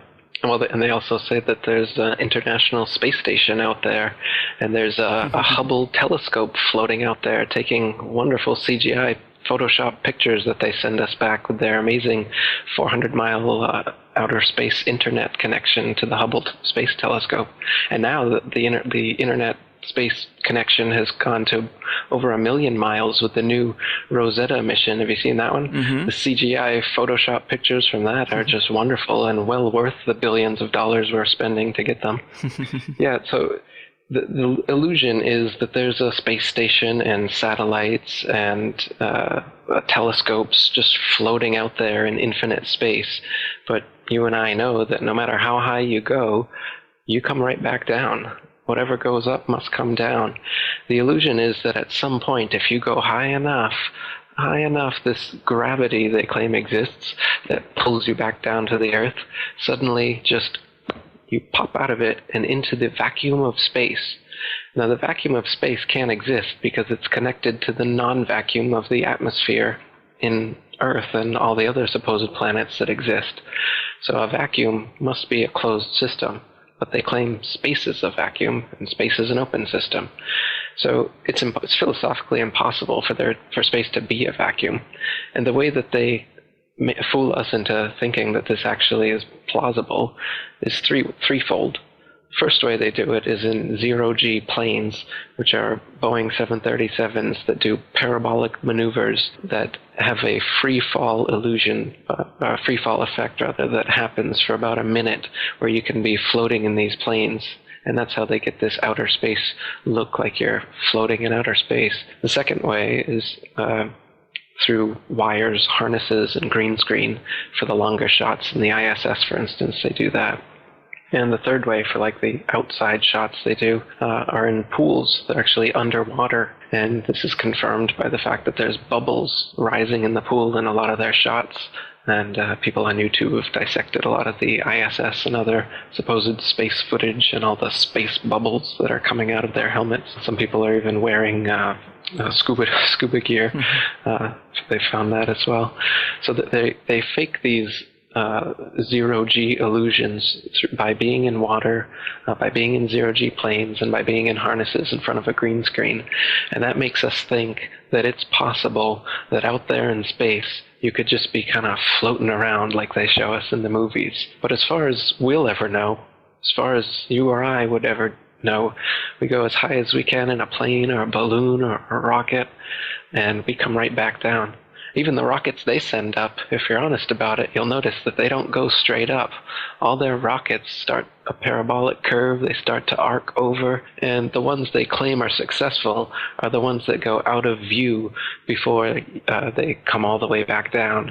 And if anybody asks, why do they always curve over like that? They just say that they're going around the curvature of the ball Earth, and they'll reach escape velocity soon. And at some point, they'll just pop right out of the gravity, and then they'll be floating, which is another problem, because if you were in a vacuum and you were using rocket thrusters or anything to thrust yourself forward, you wouldn't go forward or in any direction you wanted to. You just spin wildly out of control like a gyroscope in 360 degrees in 3 dimensions, spinning wildly. You don't go anywhere that way. So the whole idea of space travel is a big joke. It's all science fiction. Yeah, the other thing I thought was really compelling about the satellites is you talk about just go on Google and do an image search for satellites. A lot of the stuff you see is going to look pretty archaic considering modern technology because they've been using the same model for so long.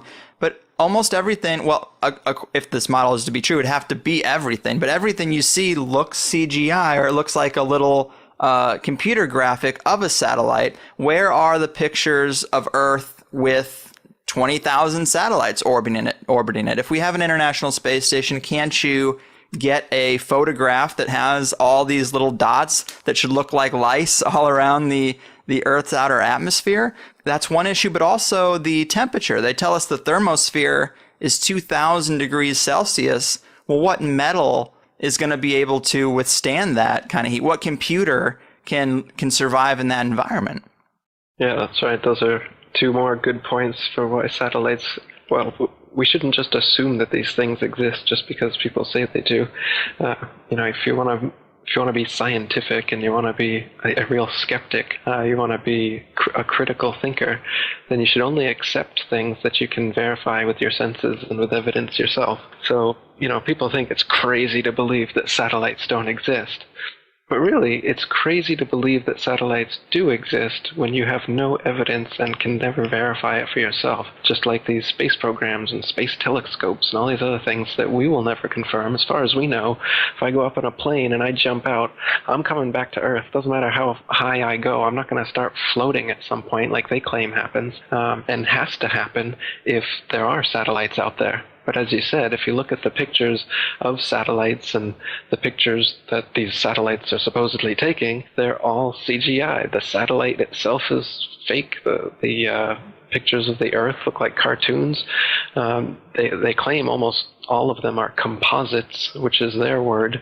They say that they receive ribbons of imagery from satellites, which is their term they use to tell us, why we don't just get a friggin' photograph. So they say we get ribbons of imagery, and then they have to splice the ribbons of imagery together in Photoshop. So they even claim, they even admit, NASA workers themselves have admitted that they have to use Photoshop on the satellite images. It's just how the data is received, and so that's how it is, man. Yeah.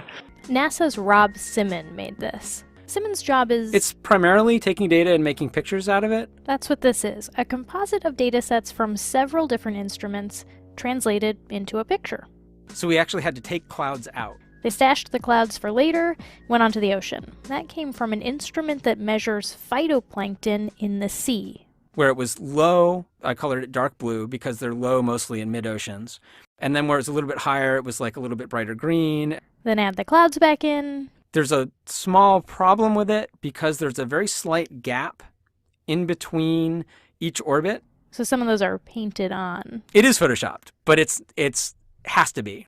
Then there was another layer to sort of simulate the atmosphere. And then there's this little bright spot. It's called the specular highlight. So it's the reflection of sunlight off of water. Those are the pieces, but you can't just slap them all together. It just didn't look realistic. It looks kind of flat, or the clouds are sort of too see-through. So I just hit Command-Z a lot. There's artistry to creating the world. What I imagine it to be. Unfortunately, I'm not an astronaut. I've never been to space. But I've looked at these images over and over again, trying to sort of get the essence of it. It is photoshopped, but it's has to be. It is photoshopped, but it's has to be. It is photoshopped, but it's has to be. It is photoshopped, but it's has to be. What about, say, longitude and latitude navigation? How are we having whole industries of pilots flying around and no one's really catching on? Yeah, I mean, here's a good question. Why don't pilots catch on to this fact? If the Earth was truly a sphere, 25,000 miles in circumference, curvating 8 inches per mile squared, a pilot who wanted to simply maintain their altitude at a typical cruising speed of 500 miles per hour would have to constantly dip their nose downwards and descend 2,777 feet over half a mile every minute. Otherwise, without this compensation, in an hour's time, the pilot would find themselves 166,666 feet, 31.5 miles higher than expected.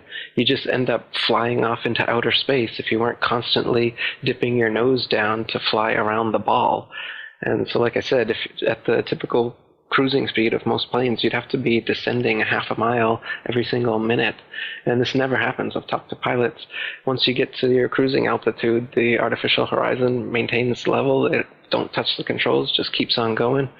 And so, I mean, the reason pilots don't figure, I'm sure some pilots figure it out, and then who are they going to tell? I mean, they're just like everyone else. Everyone else is so brainwashed that they don't think of it. And if they do, I've even heard some explanations. They claim that, they say the atmosphere, they say the Earth is spinning over 1,000 miles per hour, and that the atmosphere is also dragged along with it. So then if some pilot says, hey, why don't I have to course correct downwards all the time?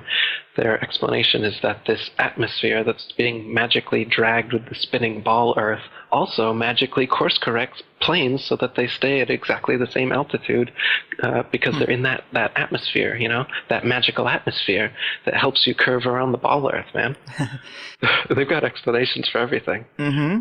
And we're told that the Earth is spinning at 1,000 miles per hour, which is awfully fast, but yet, let's say a helicopter cannot just hover in the air for 12 hours, start in St. Louis, Missouri, hover for 12 hours and land in China with the Earth spinning below it. And that is what, I would first think would be the situation. But then we're told because we're in the sphere, it all moves relative to itself and you don't notice those changes.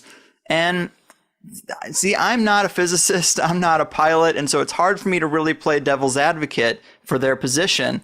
But I think about if you're in a speeding car going 90 miles an hour down the highway, you can play catch with the passenger and it feels like you're stationary. Or like if an ant is crawling around on your dashboard, whether it's going with the grain of the car or against, it doesn't really notice that effect. So it's like, I guess I would think that the atmosphere would have the same effect as the encapsulation of that vehicle moving at a fast speed. To the people inside of it, they don't notice. And I guess that's the argument. But do you find flaws with that argument?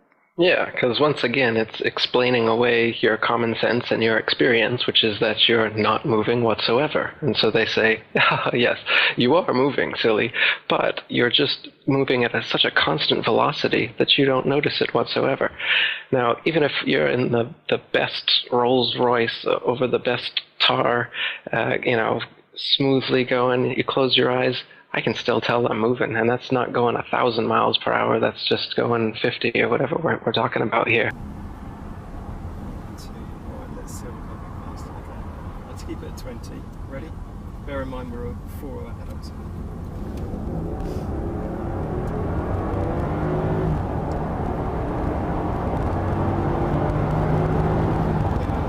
Even in an elevator, just an elevator going up, I can feel that. I have a really sensitive stomach, so I mean, I can tell and I get sick if I'm doing some sort of motion that's anything on par with what the Earth is supposedly doing. And so isn't that weird that just because it's a perfect constant velocity that my stomach's able to handle that, but just a little bit of a elevator malfunction and then I'm ready to, So these things don't make any sense. They just want to explain away your common sense with these kind of arguments. And like you said, if you were in a helicopter, you should be able to just go up, wait for the ball Earth to spin underneath you and land at your destination. But of course, the atmosphere spins with the ball Earth, so that doesn't happen. But we can prove that that's not the case either, because now we have airplanes which you can go easterly or westerly, and if the Earth and the atmosphere are spinning 1,000 miles per hour east all the time, as they say, then a westbound plane should be Well, an eastbound plane should never reach its destination if it was going 500 miles per hour and the Earth is spinning and the atmosphere is spinning 1,000 miles. Your destination should come up behind you before you ever reach it, right?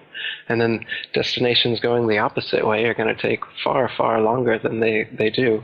You can check flight times, and they're always within a half hour, a couple hours, no matter what direction you're going to or from. But if the Earth was actually spinning at the rate that they say it was, flight times would be totally different.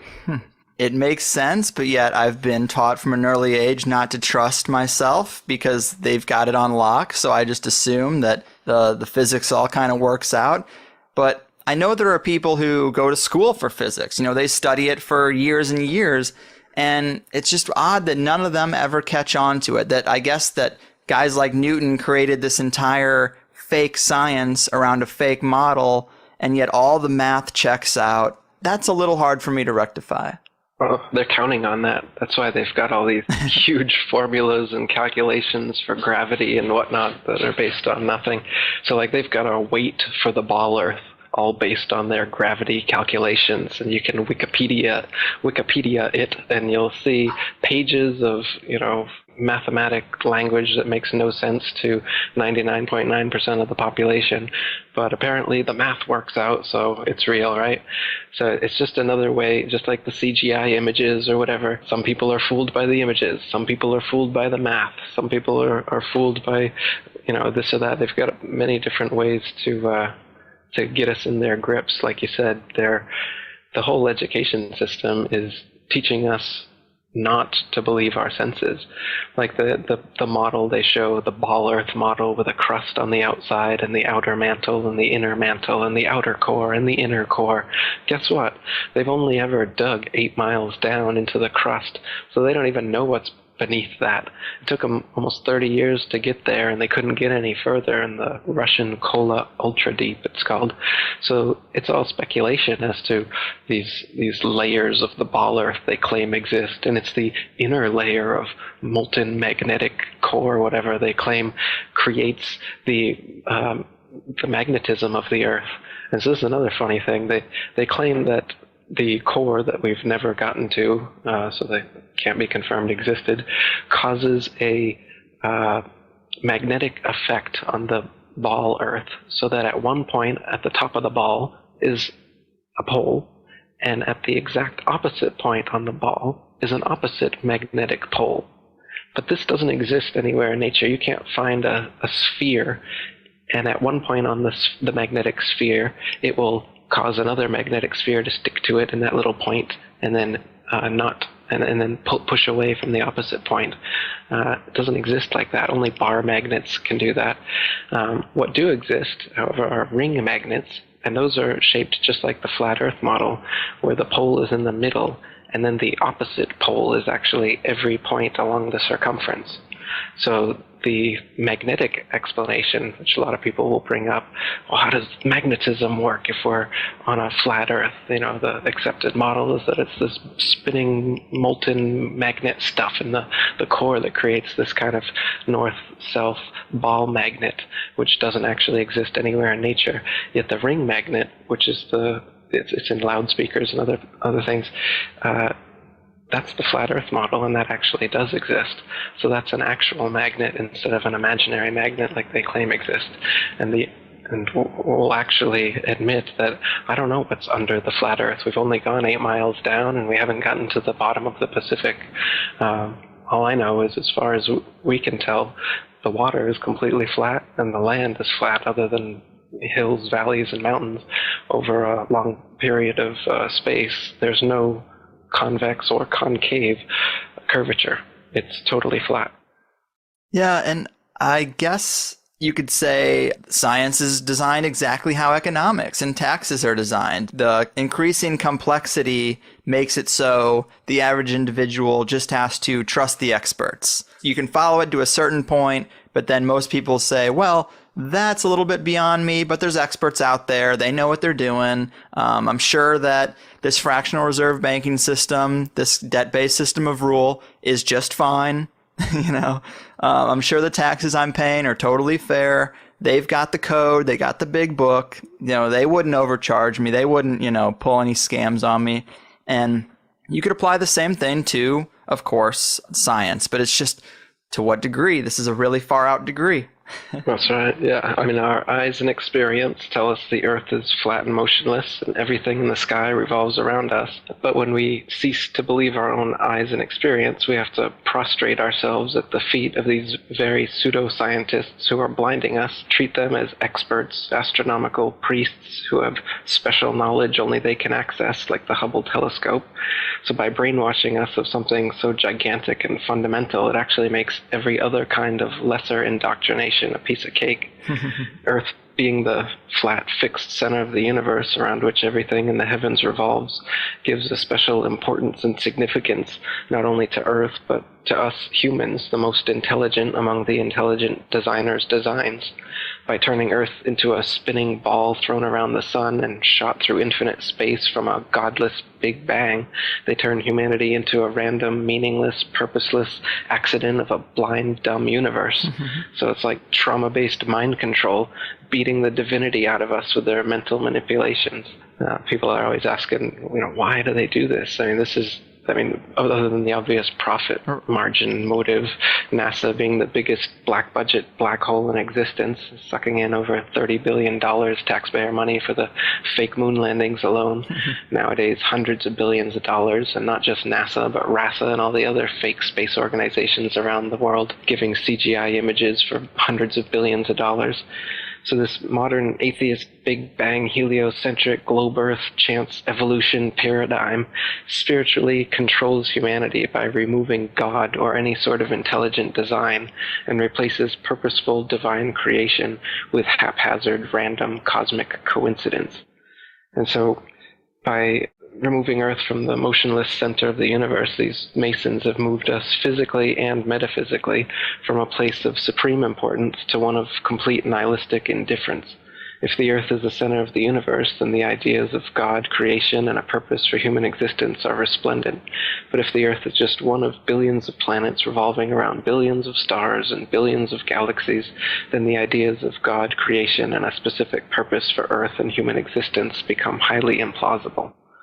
So by surreptitiously indoctrinating us into their scientific materialist sun worship, not only do we lose faith in anything beyond the material, we gain absolute faith in materiality, superficiality, status, selfishness, hedonism, and consumerism. If there's no God and everyone's just an accident, then all that really matters is me, me, me.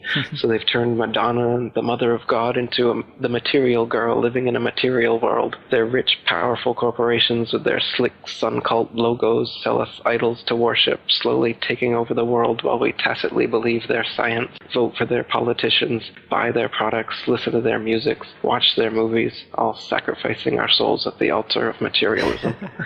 Touche, my man. It's a big deception. I'd say it's the biggest cover-up and conspiracy in history. We've been completely deluded for 500 years. Not everybody, but nowadays it's pretty well advanced. Yeah. Most of the flat Earth material you'll find still in existence is from the 1800s, and there was quite a debate going on then. So there's still quite a few people unconvinced of the spinning ball theory back then. But nowadays, with NASA and all the photo and videos that they give us, people don't really look too much further for evidence, as they assume that that's all real. Right. Obviously, it is a huge can of worms, and there's so many things, so many arguments. People say, well, what about, the planets? Are the planets are all fake? Yeah, there's a lot of things that our science has told us that are built off of the heliocentric model that they've given us.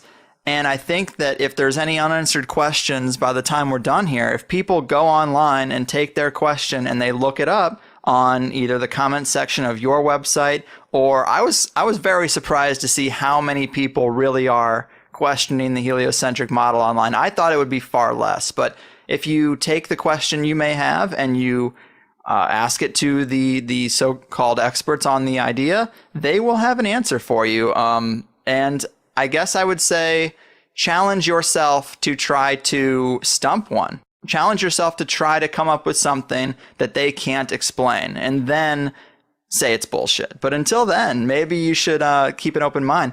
And before we do go too far into it, give us a clear mental picture, if you can, of what you consider the true model of the Earth and the cosmos and this whole thing to be. Because obviously we're calling in the question that there are not billions of stars, there are not a bunch of planets in the solar system orbiting the sun. That's a huge ball of wax. So what is this reality? How is it structured?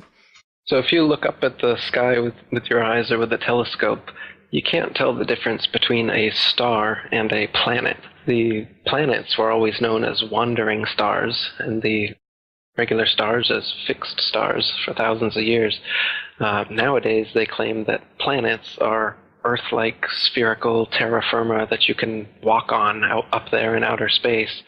But as far as you can tell through any telescope that we have, it's just a round dot of light up there in the sky. All the planets and all the stars, none of them can be confirmed to be some sort of terra firma that you could land on, though in their pictures from their fake telescopes, they clearly look like big ball planets that you could definitely land on, as they show you with Mars and whatnot. But that can't be confirmed, again, with your own eyes or with a telescope that you could buy. With anything that we can see, the sun, moon, stars, and planets are all just lights in the sky revolving around us.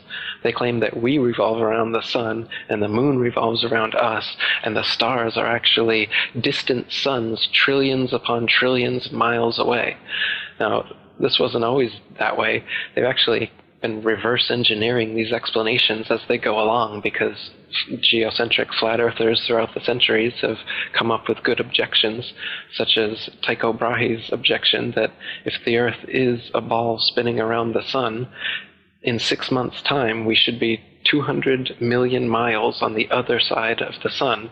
So the parallax perspective, when you look through a telescope in your backyard, you can prove this, you should see some difference in the stars after 200 million miles of supposed orbit. But you can't see any whatsoever. So what heliocentrists have been saying since then is that the stars are actually, the nearest star is 25 trillion miles away, 4.2 light years. They came up with a sci-fi term to make it seem plausible. It's light years away. It's so far away that even after 200 million miles, you can't see an inch of difference in your backyard through a telescope after 6 months of supposed orbital motion. The reason that they say the ball Earth is tilted on its vertical axis 23.5 degrees is because you can see Polaris, the North Pole star, all the way to 23.5 degrees south latitude. And if the Earth was a ball, you couldn't see that because you'd be staring through the ball to look up at that star. You can see it because the Earth is flat, of course, but you can't see all the stars at any one place from the Earth because of the law of perspective. That's why the sun seems to rise and fall in the sky every day as well, but it's actually not rising or falling anywhere. The sun and the moon maintain their altitude, and they revolve circles around the flat Earth. So we're stationary. The sun and the moon are actually the same size, just as they appear. There's another lie. They claim that the sun is 400 times bigger and 400 times further away than the moon, and that's why they just appear the same size from our perspective, but they're not. But I mean, again, with your own eyes, you can see when they eclipse, they are the same size. And the fact that they do eclipse is not quite a coincidence to happen on a Big Bang accident universe, that everything is just spinning around in space randomly. How come there's these two brilliant lights in the sky that pass each other and they're perfectly opposite? Do you know the sun's light is very different than the moon's light too? They claim the moon's light comes from the sun. It's reflected off of the sun. But if you collect the moon's light, it's actually cold. Whereas if you collect sunlight, of course, it's hot and you can burn things. The sunlight will preserve certain things, dry out meats and things to eat. But if you leave meats out in the moonlight, they spoil. If you're in the shade in the sunlight, the shade is obviously, the temperature is going to be less. But if you're in the shade in the moonlight, the temperature is more. The moonlight is cold. I've never noticed that. I'm going to try that out. Yeah, the combustion in a bonfire is increased by moonlight, and it's decreased by sunlight. There's another one. So there's a lot of things that prove that the sun and the moon are actually their own lights. They're not. The moon is not a big ball up there in space that you can land masons on, as they claim. It's just a light, a flat, round disk. And you can even see through the moon during waxing and waning cycles. The Royal Astronomical Society, even the people who are part of this manipulation, they've recorded several times that you can see stars and planets through the moon. And the astronomers that are seeing it, they're always flabbergasted about how this is possible. But it's because the moon is not physical. It's not densely physical in the way that they claim. It's just a light, so you can see through it. Just like the planets as well are just lights. That's why Pluto's not a planet anymore, because the light from it just rapidly diminished one day, and they couldn't continue fooling all the amateur astronomers that Pluto's a planet, because the starlight from it just diminished by 50%. I think that moon thing is pretty compelling. I am going to tonight see if that's true. I've never noticed that effect. I've never looked for that effect. But to think that if I get into the shade of the moon and that the moon is giving off its own light, I mean, that is pretty radically different. And I like those kind of challenges. So I'm going to try to see how that works. But I'm surprised more people haven't stumbled upon that. If the moon is giving off a cold light, I guess we just assume it's the absence of sunlight, but to shade yourself from that and be warmer, Interesting indeed, isn't it? It is. I don't know, man. This is about as far out as it gets, and it's super awesome. So, thanks for being here. We covered so much ground. I think we made a pretty good, complete case for at least the proponents of the flat earth. I think they would be proud of the interview we did today. But, if there are still skeptics out there that are resistant to this idea, is there anything else before we wrap this up that we should mention as icing on the flat earth cake or anything? Yeah, I recommend everybody look into it, do your own research, and check out my website, atlanticconspiracy.com.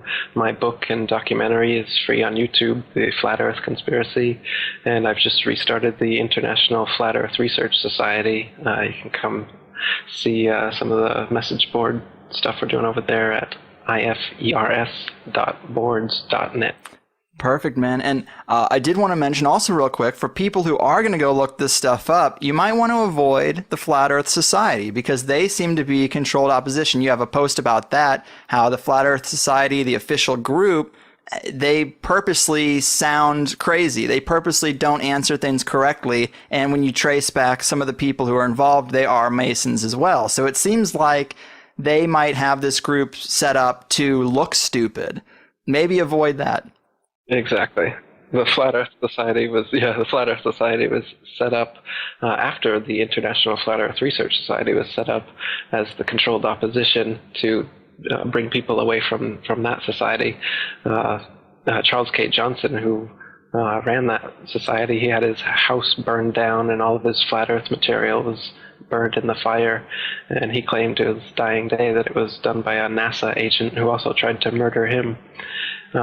And so, the Flat Earth Society, what they do is they mix a bunch of false flat earth arguments in so that people who are considering the flat earth and trying to research it, they'll instantly come upon the Flat Earth Society material because it's at the top of all the search engines, and they'll have false arguments like instead of saying that gravity doesn't exist, as we got into a little bit, they'll say gravity exists, but it's explained by the flat earth disk constantly rising up 9.8 meters per second. And so you can imagine, instead of you falling, the flat earth is rising up, and that's what happened. Right. But again, this is a silly argument. If that was the case, then sustained flight would be impossible, and the flat earth would be rising up into planes and helicopters and stuff, crashing into them. So they present an easily refutable argument like this, and then well-meaning researchers trying to look into the flat earth find their frequently asked questions that has these bad answers, and then they just think, oh, well, this is ridiculous. And they also they make the whole thing into this big satire, and they address it cynically. So if you read some of their threads, they don't keep a serious research kind of attitude. They're always off the cuff, trying to be witty and funny all the time. So the whole thing is just made into a mockery. Yeah. They even made a mockumentary called In Search of the Edge, and they'd show it to people in public schools. Awesome YouTube page that's got tons of this stuff that has made me question a lot of things I thought I knew. But thanks so much, man. You really have changed my impression of flat earthers, even if I might not have become one myself quite yet overnight. I love the fringe ideas like this. I just didn't think there was a real argument there, and now I think there could be. So keep doing what you do, and take care of yourself out there, man. Thanks, dude. Appreciate it. It was a good interview. We need to fly him out and have him on the show. If he's ever on the show, I want to be outside waiting with a fucking baseball bat. Fuck Eric Dubé. Christoph, let me ask you, why do you think that Truman has never come close to discovering the true nature of his world until now? We accept the reality of the world with which we're presented. It's as simple as that. And if someone says the earth is round and someone says the earth is flat, at some point you're going to make a judgment. The earth is flat, people, is just flat. The world is flat. And it's a conspiracy of scientists and others who publish these pictures. The evidence is remarkable. People like me have not done our job. But shooting the messenger isn't going to change the science. One thing I really want your generation to embrace is that the Earth is a closed system. We cannot leave the Earth. One thing I really want your generation to embrace is that the Earth is a closed system. We cannot leave the Earth. Let us never tolerate outrageous conspiracy theories. Right now, we only can fly in Earth orbit. That's the farthest that we can go. And this new system that we're building is going to allow us to go beyond and hopefully take humans into the solar system to explore. So the moon, Mars, asteroids, there's a lot of destinations that we could go to, and we're building these building block components in order to allow us to do that eventually. Hi, my name is Dalton Spurlock, and my question is for Kate. Why is it not possible to physically land on or explore other planets? Well, it is physically possible. We've sent humans to the moon. The United States has proven that we can actually land people and a large amount of equipment on another body.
What's your problem?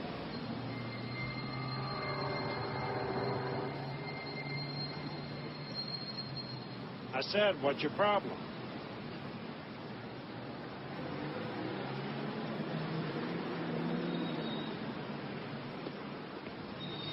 All right today, sir. Okay, how's it going? Fine, thank you.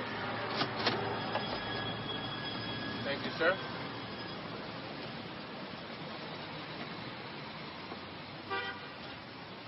Here you are, sir.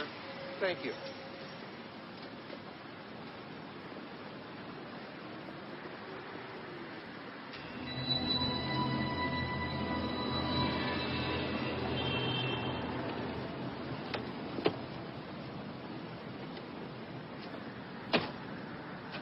Hey, buddy.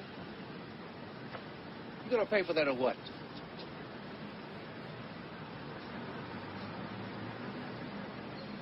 Look, buddy, I don't want no hassle today.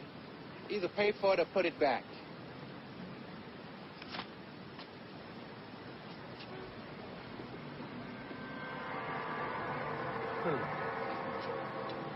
Sweet.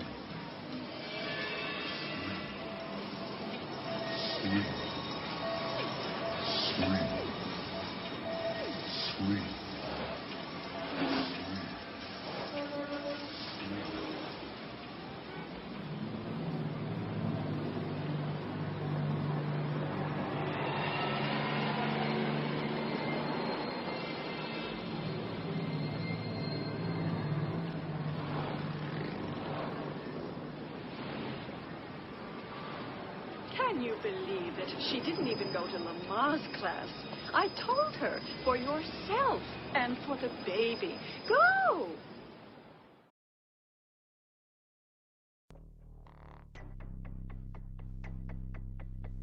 They Live is held in very high regard by conspiracists, especially if you're a movie buff like myself. This movie was, or is, the Matrix of the 80s. A film that portrays a sinister hidden reality most people can relate to because they know deep down that something in the world just isn't right. Though the movie often seems cheesy, it nonetheless conveys a strong message about the elite of the world and its utilization of mass media to keep the population under control. The star of the movie, Roddy Piper, was noted on Twitter saying, "They Live is a documentary." This was roughly 2 years before he died in 2015. Of course he was joking, at least a little bit, right? This movie is one of those rare subversive stories that forces viewers to question their world and their surroundings. Because despite the fact that the movie is about ghoulish aliens, it communicates truths to the viewers that are only alluded to in mainstream movies. In fact, looking deeper into the storyline, one might realize that there's probably more science than fiction in this story. Are the aliens in the movie an imaginative way to portray the world's elite, those who secretly run the world, those that we call the Illuminati? Let's revisit this cult classic and see how it describes the hidden rule of the elite.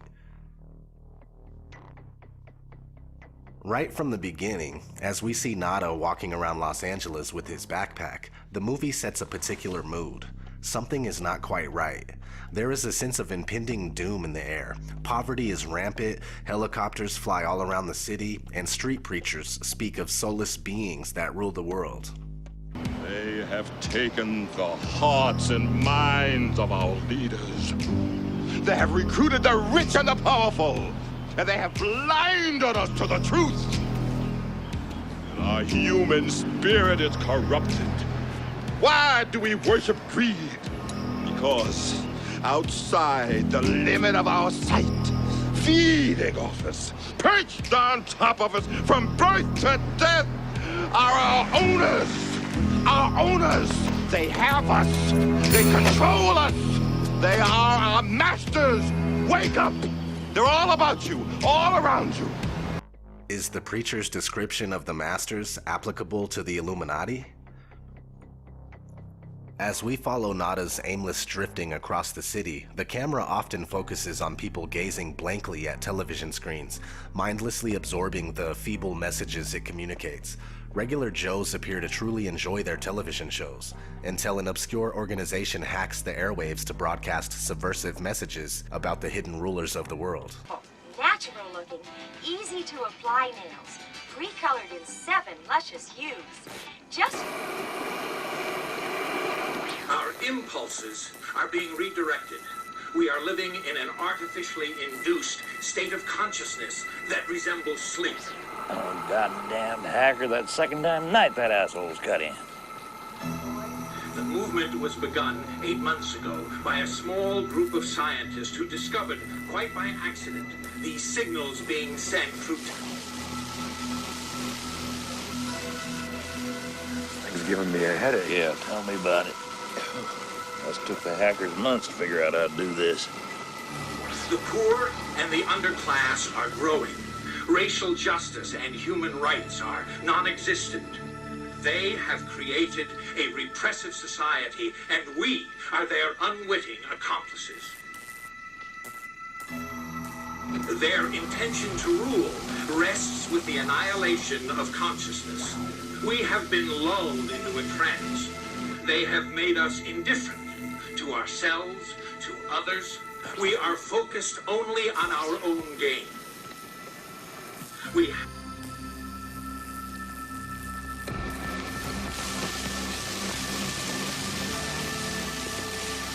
Please understand, they are safe as long as they are not discovered. That is their primary method of survival.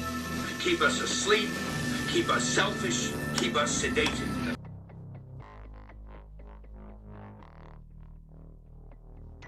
The average Joes who watch this pirated TV broadcast all get a massive headache. The raw truth is indeed too much for most people to bear. One such viewer switches the channel after telling the guy on TV, "Blow it out your ass." Just like today, most people do not want to hear about this kind of stuff. They just want to go back to playing on their phone or mindlessly viewing television.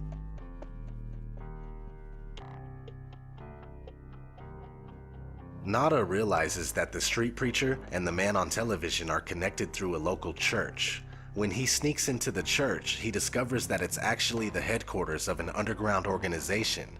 On a wall inside the church is written, "They live, we sleep," a phrase that describes the fundamental difference between the elite and the masses. Those in power know the truth about the world and possess the means and power to truly live. The rest of the population is sedated, dumbed down, and manipulated into a zombie-like state in order for it to be easily manageable. Nada learns that the rebellious organization is attempting to recruit people to take down the rulers. However, a few days later, Nada sees just what happens to those who plot against those in power.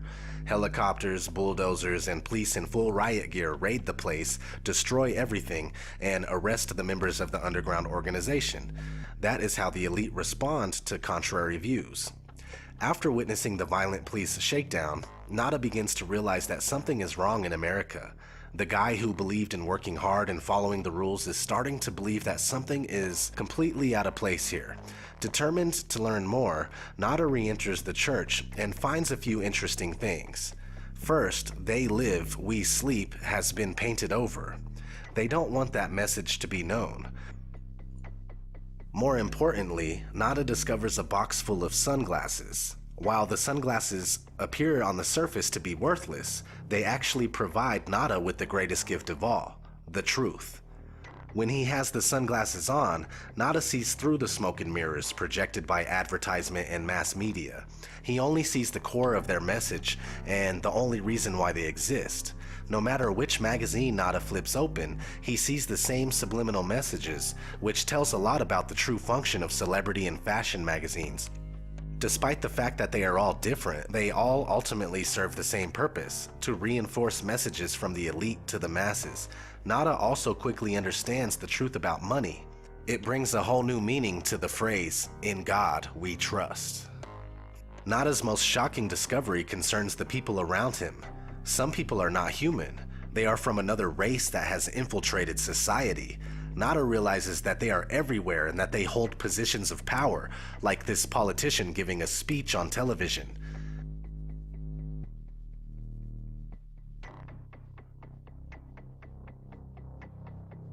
When the aliens realize that Nada can see through their disguise, they immediately alert the authorities, saying, "I've got one that can see." Being able to see is obviously frowned upon by the aliens. They do not like to be exposed. Nada quickly becomes a social outcast and aliens start closing in on him. I don't like this one bit. Nada and everyone in the city are constantly monitored by flying surveillance cameras that are oddly similar to the new unmanned drones that are currently appearing around the world. Flying surveillance cameras were considered science fiction in 1988. They are now a reality. The concept of truth-seeing sunglasses is an interesting way to illustrate the importance of knowledge in one's worldview. Two people can be looking at the exact same thing, yet perceive two very different realities, depending on the level of information and awareness possessed by each person. Nada's sunglasses can therefore represent one's knowledge of the truth, which allows a clear perception of reality. Upon learning the appalling truth about the world, Nada feels the need to share this vital information with his friend, Frank. Nada, however, quickly realizes that some people do not want to hear about the truth. In fact, many actually get angry and offended at the simple mention of something that alludes to it. When Nada asks Frank to put the sunglasses on so he can see what he sees, Frank firmly refuses and calls him a crazy mother. Nada replies with another classic line. Either put on these glasses or start eating that trash can. Followed by one of the longest one-on-one fight scenes I have ever seen in my life. A scene that is dragged out for so long that it becomes utterly absurd and even comical. While the scene maybe appears ridiculous, it says something about the difficulty of making regular average people wake up from their blissful ignorance. Frank finally sees the truth. All it took was Nada to beat the crap out of him, sticking the sunglasses on his face against his will and forcing him to look around. Yes, convincing other people of the truth can be a hard task. The two bros are then invited to a secret meeting of the underground organization that is attempting to rid the Earth of aliens. During the meeting, Nada and Frank are given truth-seeing contact lenses. The sunglasses gave truth-seers a nasty headache, especially when they are taken off. When first exposed to the truth, adapting to the new reality can indeed be difficult, and even painful. However, after a while, it becomes a seamless part of a person, a little like wearing contact lenses. Nada and Frank also learn that humans are being recruited by the aliens in exchange for wealth and power. As the leader of the underground organization says, most of us just sell out right away. It is rather easy to make a correlation between the movie and the actual politicians and celebrities we've seen in the past who readily sell their soul to the Illuminati in exchange for wealth, power, and celebrity status. However, the meeting doesn't last long as the police barge in and start shooting everyone in there. They are designated as a terrorist organization by the elite. Nada and Frank manage to escape and accidentally find themselves behind enemy lines in the aliens' underground base. While exploring the alien base, Nada and Frank stumble upon a party thrown by the aliens for human collaborators to thank them for their partnership. Although humans will never be considered equals to the aliens, those who sell out to them get monetary benefits. Much like those who are not part of today's elite who nevertheless sell out to push the elite's New World Order agenda. Our projections show that by the year 2025, not only America, but the entire planet will be under the protection and the dominion of this power alliance. The gains have been substantial, both for ourselves and for you, the human power elite. Frank and Nada then discover the source of the aliens' brainwashing signals, a television studio. The aliens use the network to broadcast hypnotic and subliminal signals to humans, blinding them from the truth about their rulers and the world. This is hardly science fiction. The message that is communicated here is that mass media is the elite's favorite tool to indoctrinate the masses and keep them in servitude. Nada realizes that the only way to save humanity from the grips of the aliens is to go to the roof of the TV station's building to take down the emitter of the subliminal messages, disguised as a satellite dish. Indeed, without an elite-controlled mass media, indoctrinating the masses will be a lot more difficult. So Nada and Frank start shooting their way towards the roof. Not an easy task. Nada met Holly Thompson, a Cable 54 network executive, at the beginning of his wild rampage. While this lady appeared to be nice at first, she tried to mislead, deceive, and even kill Nada during his quest. She ends up shooting his pal Frank in the head. She's the equivalent of a disinformation agent trying to stop any resistance to the established system. While Nada appears to be somewhat enamored with her, she always somehow brings trouble. During the terrorist organization meeting, Holly infiltrated the group posing as a sympathizer and claiming that Cable 54 was clean and not the source of the alien signal, which was false and misleading. Today, disinformation is widely used by the elite to confuse and mislead those who attempt to discover the truth about the world. While Nada rushes towards the roof of the network's building, Holly appears again, claiming that she wants to help him. However, she is simply trying to kill him before the mission is accomplished. She is therefore another human that sold out to the aliens, being used to disrupt non-corrupted humans attempting to liberate themselves and others. Nada manages to take down the alien transmitter and saves humanity, but he ends up being shot dead by a policeman in the process. Nada therefore becomes a quintessential hero, sacrificing his life for the greater good of humanity. Even though it cost his life, Nada visibly does not regret exposing the aliens to the world. With his last ounce of strength, Nada gives the aliens a unique parting gift.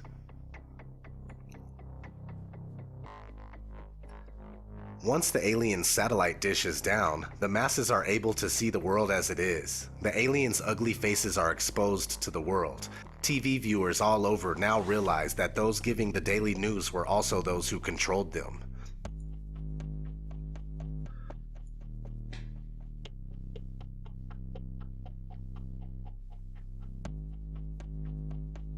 As the years have gone by, this movie's message has become increasingly relevant and freakishly realistic.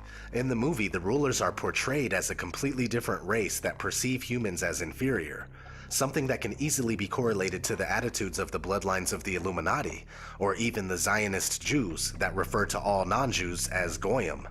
Working behind the scenes, this secretive elite constantly work towards a creation of a worldwide system that would serve its interests, a new world order, ruled by a one-world government.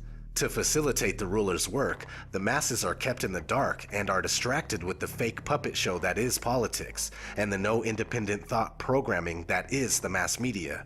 They Live can indeed be interpreted as a documentary on the thorough and systematic conditioning of human experience in order for a hidden elite to covertly control, manipulate, and exploit the masses. You still don't get it, do you, boys? There ain't no countries anymore. No more good guys. They're running the whole show. They own everything, the whole goddamn planet. They can do whatever they want.